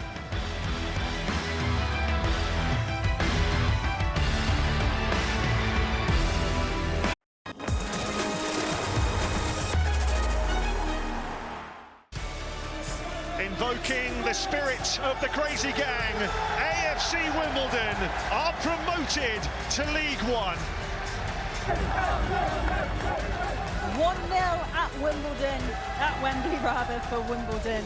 That's what it took to get over the line today and lift that playoff trophy. They will be playing in League One next season. I promise you, it is raining heavily. These guys are just refusing to use umbrellas, so you guys get wet, that's fine. Let's go through what happened today, Curtis. A 1-0 sweet strike. I just wonder, we've talked about this from the striker's perspective. Will Walsall be disappointed defensively at all looking back? I think, as I said at half-time, there wasn't really much in terms of the game. It was very much scrappy, second balls, headers, and I think they've tried to clear their lines. You see a good contact here, it can land anywhere, and ultimately Hippolyte catches it really well, just finds the one gap. You see here, they get the first clearance, they make themselves big. Look, they come out in a line to try and defend it. It's just they can't quite get the header because it's all very loopy, and then you see here, it's just that slight gap. There's 4 in the line there, it's just that slight gap that Hippolyte finds just towards the bottom right, and Simkin just couldn't see it in time to make the save. The technique, Troy. The technique is excellent. The only negative from a defensive point of view, you can't turn your back. You see 26 there, just turning his back on it. Go and make yourself big, be brave, put your hands behind your back if you have to, but you've got to take that square in the chops. Yeah, but from a finish, it's a wonderful finish. Fantastic technique. It's there. He's jumped across the line of the ball. He's only going to put it in that corner, so you've got to make yourself as big and as low as possible to try and alleviate opening that gap for him, and he's done it easily. Talking of clearances and being brilliant, Riley Harbottle, Luke. I mean, look, we've seen this. We'll look back at how important he's been for AFC Wimbledon through the playoffs. But again, there when they needed him. Exactly that, and he's found himself in the right place at the right time. And I spoke to him last week, especially about the block that he did in the first leg at Notts County. And here, just to adjust himself, fortunately for him, Matt's connection isn't quite strong enough to take it home, but you've got to be in the right position at the right time. And again, it's not the first time he's done that for this team. He's been carrying an injury over the last few weeks as well, and the way he's had to turn there and never give up on it, hook himself around it. The technique on the clearance isn't great.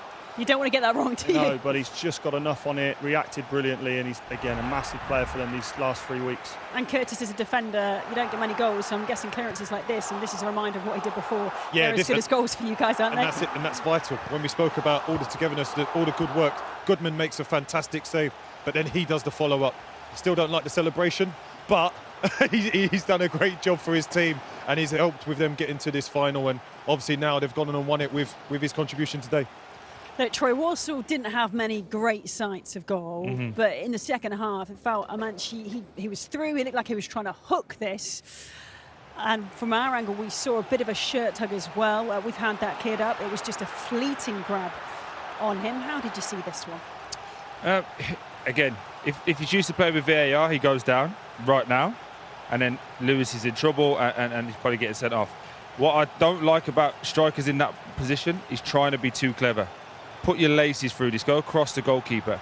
If you actually watch, as it comes here, that it tries to lift it, you've got to be, A, in top condition to be doing that mentally and physically, but you've just come off the bench. Fire it into the bottom corner, make the keeper make a save. It ends up being a nothing chance, but that was the best chance that Walsall had all day. So for me, a little bit disappointing in how Walsall were as an attacking unit, but also in that moment as a striker there, just get your left foot on it, bang it into the ground. As we've just seen from the Wimbledon player who scored, it'd be the same situation. From what I understand, VR did look at it, but because it was a fleeting grab, that was that. Mars Hippolyte, would you think he was one of the best players on the pitch today, Luke? Looked dangerous before his goal, didn't he? Yeah, we were all speaking about him before the game, and then even Troy mentioned sort of 25 minutes into the first half, he's been their most influential player, and he was everything that was good about Wimbledon today. And that wasn't just with the ball, and that's what you have to have in these games. It's not all about doing the fancy flicks and sort of balls and creativity. It's those moments there where you're winning headers and you're driving forward and you're carrying your team, and that's what he did, and that's the way he played himself into the game and falls on the goal and just keeping possession nicely when no one else had that sort of presence of mind and calmness to do that in the first half. It's that little bit of IQ. Just because I said it's a game of second balls, he's just landing on things, but rather than, like I say, sometimes it's the right time to hook it over the top. He might just settle it, play a pass, keep them moving, and yeah, everything he did today, I think he was fantastic. And listen, he got to miss out on the actual trophy lift, but I'm sure the boys in there will be thanking him for everything that he's done today. Absolutely, Troy. It's going to be a busy summer. Johnny Jackson says work starts tomorrow.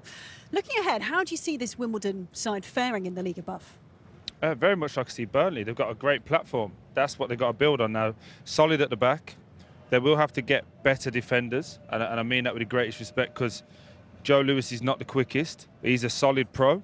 But when you take the steps up at every level you go, and these guys can tell you better than me, the strikers get quicker, the chances get more often, and you can't keep relying on players like that. You want him around because he's great for the squad, but they're going to need better centre-backs, I think.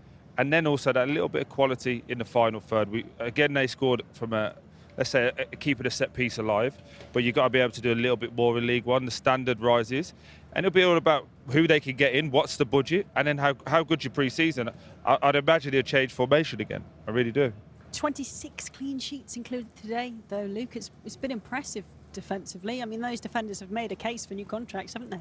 Oh, absolutely. And I think, listen, the creativity that they have in the team isn't as good as the defensive lineup. But I think the characteristics that Johnny's got in the team, he'll want to give them an opportunity, don't get me wrong. But on the flip side of all this, we can talk about recruitment and stuff. When a team keeps 26 clean sheets, are they going to get Owen Goodman next year? Unlikely. Yeah. So there's going to have to be changes there. Some of his players will be sought after throughout the league. Nerfil will be one that other teams will be looking at higher up the division. So you take my point now, right? That when you go up the levels from a defensive point of view, you can't. The things you got away with today, you won't get away with next. What is that step up like? You've played across these leagues. What's the difference? Every division is huge, and if you're coming into a league having won it a canter, I feel that you can step up and make another step up. But when you're coming into it having fought with every single game, winning 1-0s and really close matches the whole season, I think that's when you start to realise when we go into the next division, those margins are going to be bigger. So you're going to have a bit more. Yes, you're going to have to be better with the ball, make the right decisions at the right time. Even when you're clipping the ball from back to front, you're going to have to find someone. Otherwise, you'll just be defending the whole game, and it just keeps coming back and coming back on top of you. And the sides that have come down, big teams that have come down into this league too, Curtis, is going to be incredibly competitive. Yeah, it always is. And listen, I think with these leagues, I think it's budgets. I think we've seen with teams being able to step out of the National League and get straight up. If your budget's good, you can get your recruitment right. It's not just about getting it right in terms of getting the right people in, it's the time. Because some people leave it until the last minute and then maybe nick a few loans from Premier League clubs, from Championship clubs, and maybe you've missed out on that first 5-10 games of getting your team going.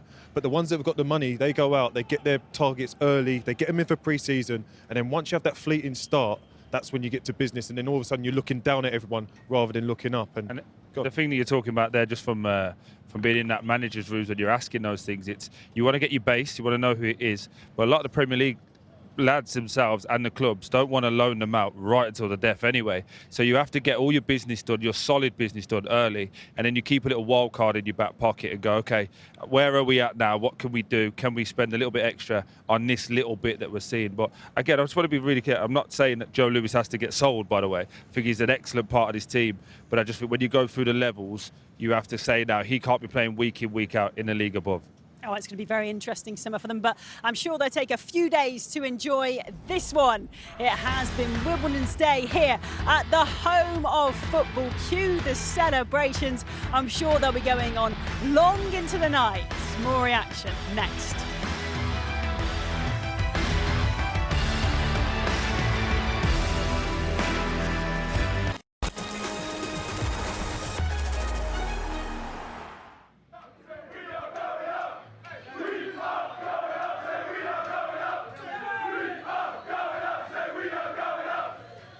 Yep, Wimbledon are going up. They'll be playing in League One next season. Let's get to the dressing room and hear from Joe Lewis.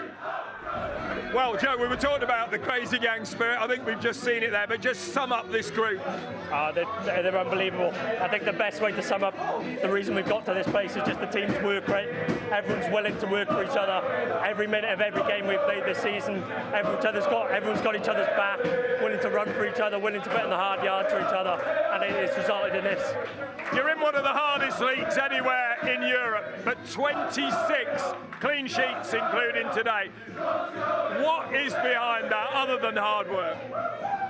I mean, the staff have put a huge amount of work into making sure we're in a great shape to keep teams out. You've got the fact that our forward and midfield players are willing to put themselves in positions to help break teams down, and then you've just got the resilience, I think, of our defenders and our goalkeepers that have, just like I said earlier, just run for each other, tackle for each other, block for each other the whole year. Everyone wants to get each other out of difficult situations and just help each other out, and they've been unbelievable. And a word about the gaffer, Johnny Jackson. He came in season upon season. You could see the improvement. Could you sense that as well? No, absolutely. I think I did an interview not too long ago where I said it's just been an upward trajectory since I arrived. We were disappointed to miss out last season, but coming into this season, we were really confident that we could challenge. We were really disappointed to miss out on those top 3 spots, but I think it just shows the resilience of the group that after we were disappointed to miss out on that, to lift each other back up and get this done. And this feels like a club that's got momentum. I mean, what's possible? Anything. I think the way that this team plays and has played all season suits League One, and we'll see what we can do next year. And we can't finish this season without talking, well, you know what I'm going to talk about, the shortest shorts in football. They've become a bit of a lucky omen. Yeah. I mean, are they here to stay? If the cameraman just pans down. No, I wouldn't do that. No, yeah, they're not going anywhere. I mean, it's the most success I've ever had, so yeah, they're here to stay. They're still fitting all right, though. I mean, well, fit where they touch. Just about, yeah. Well done, go and enjoy it. Thank you very much.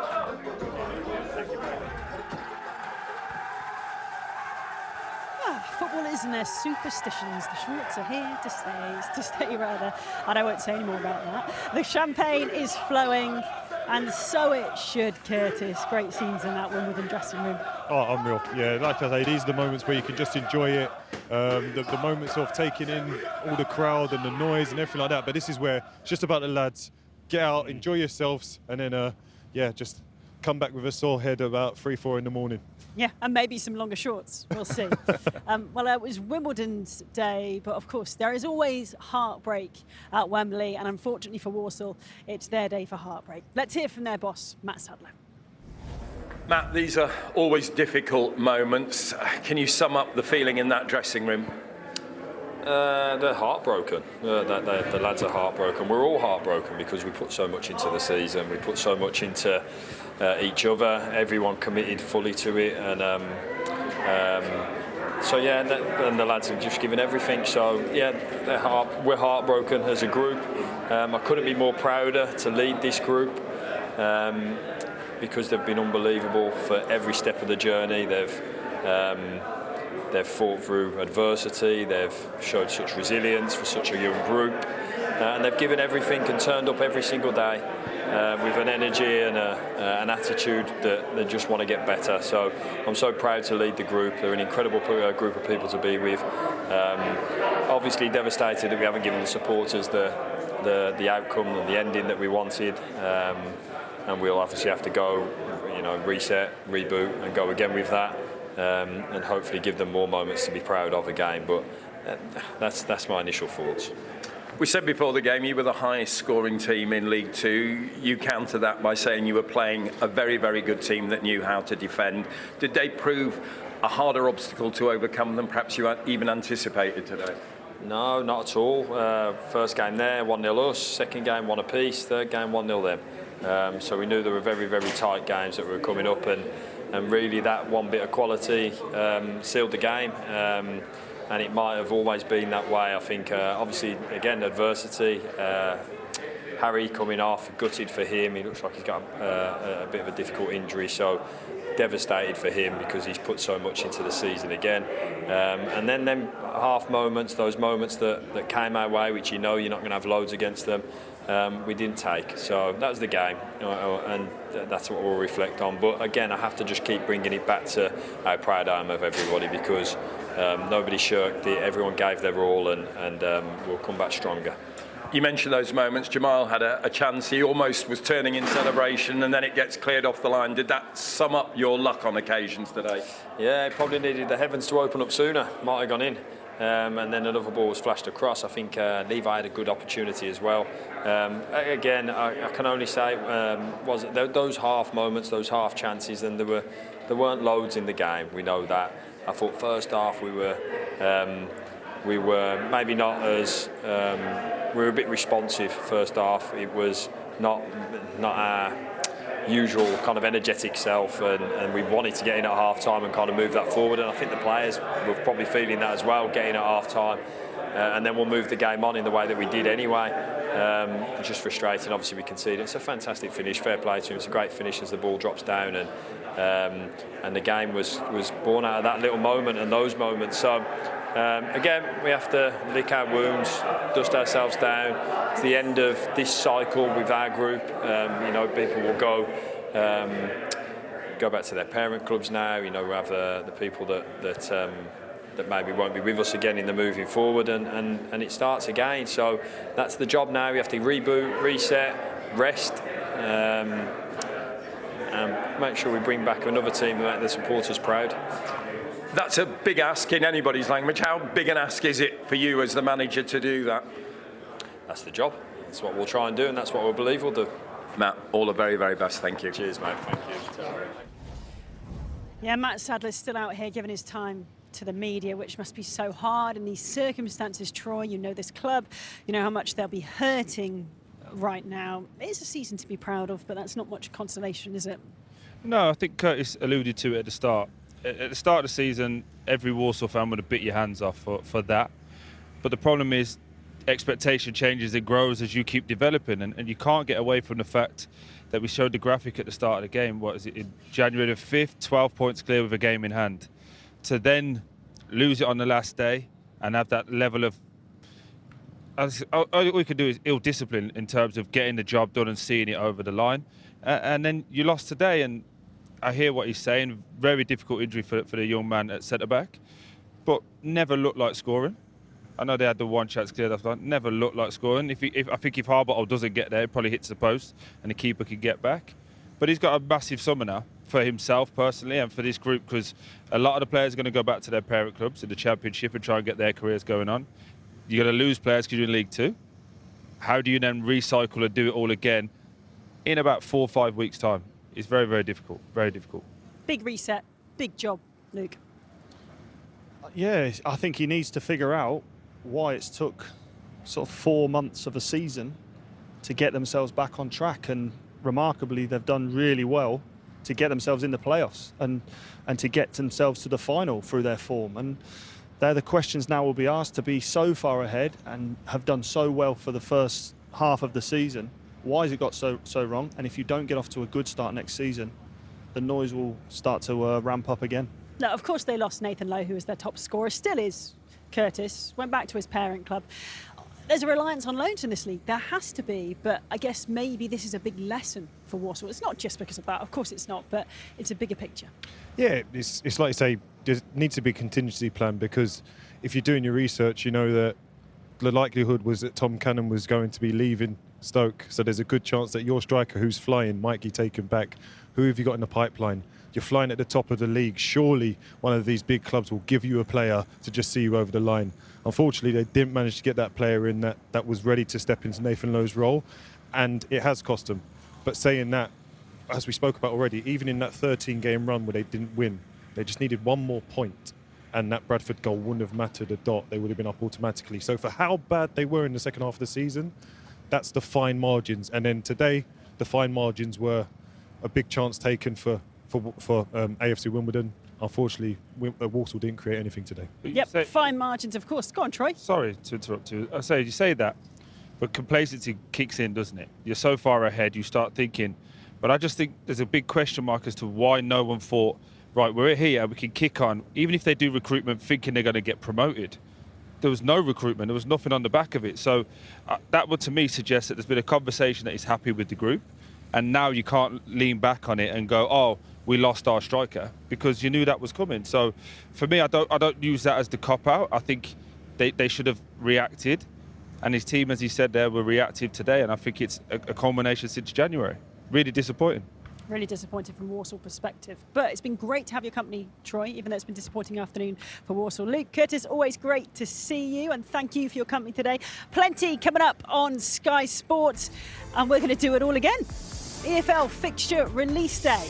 Put it in your diary if you still have them, the pen and paper. It is midday, June the 26th, and then the season gets underway from League 1 and League 2. The opening weekend is August the 1st, and then the following week for the Championship.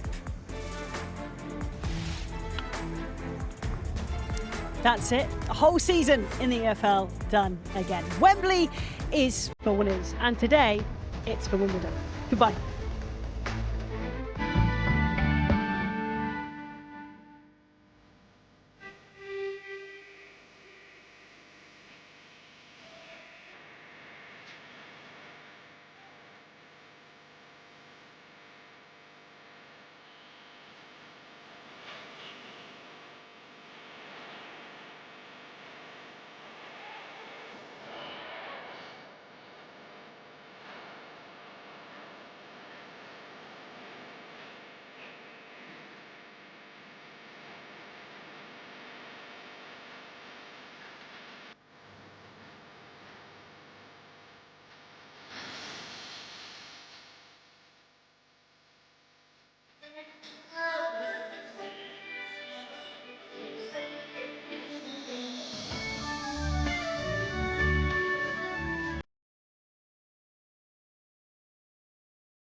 Sky Sports Football.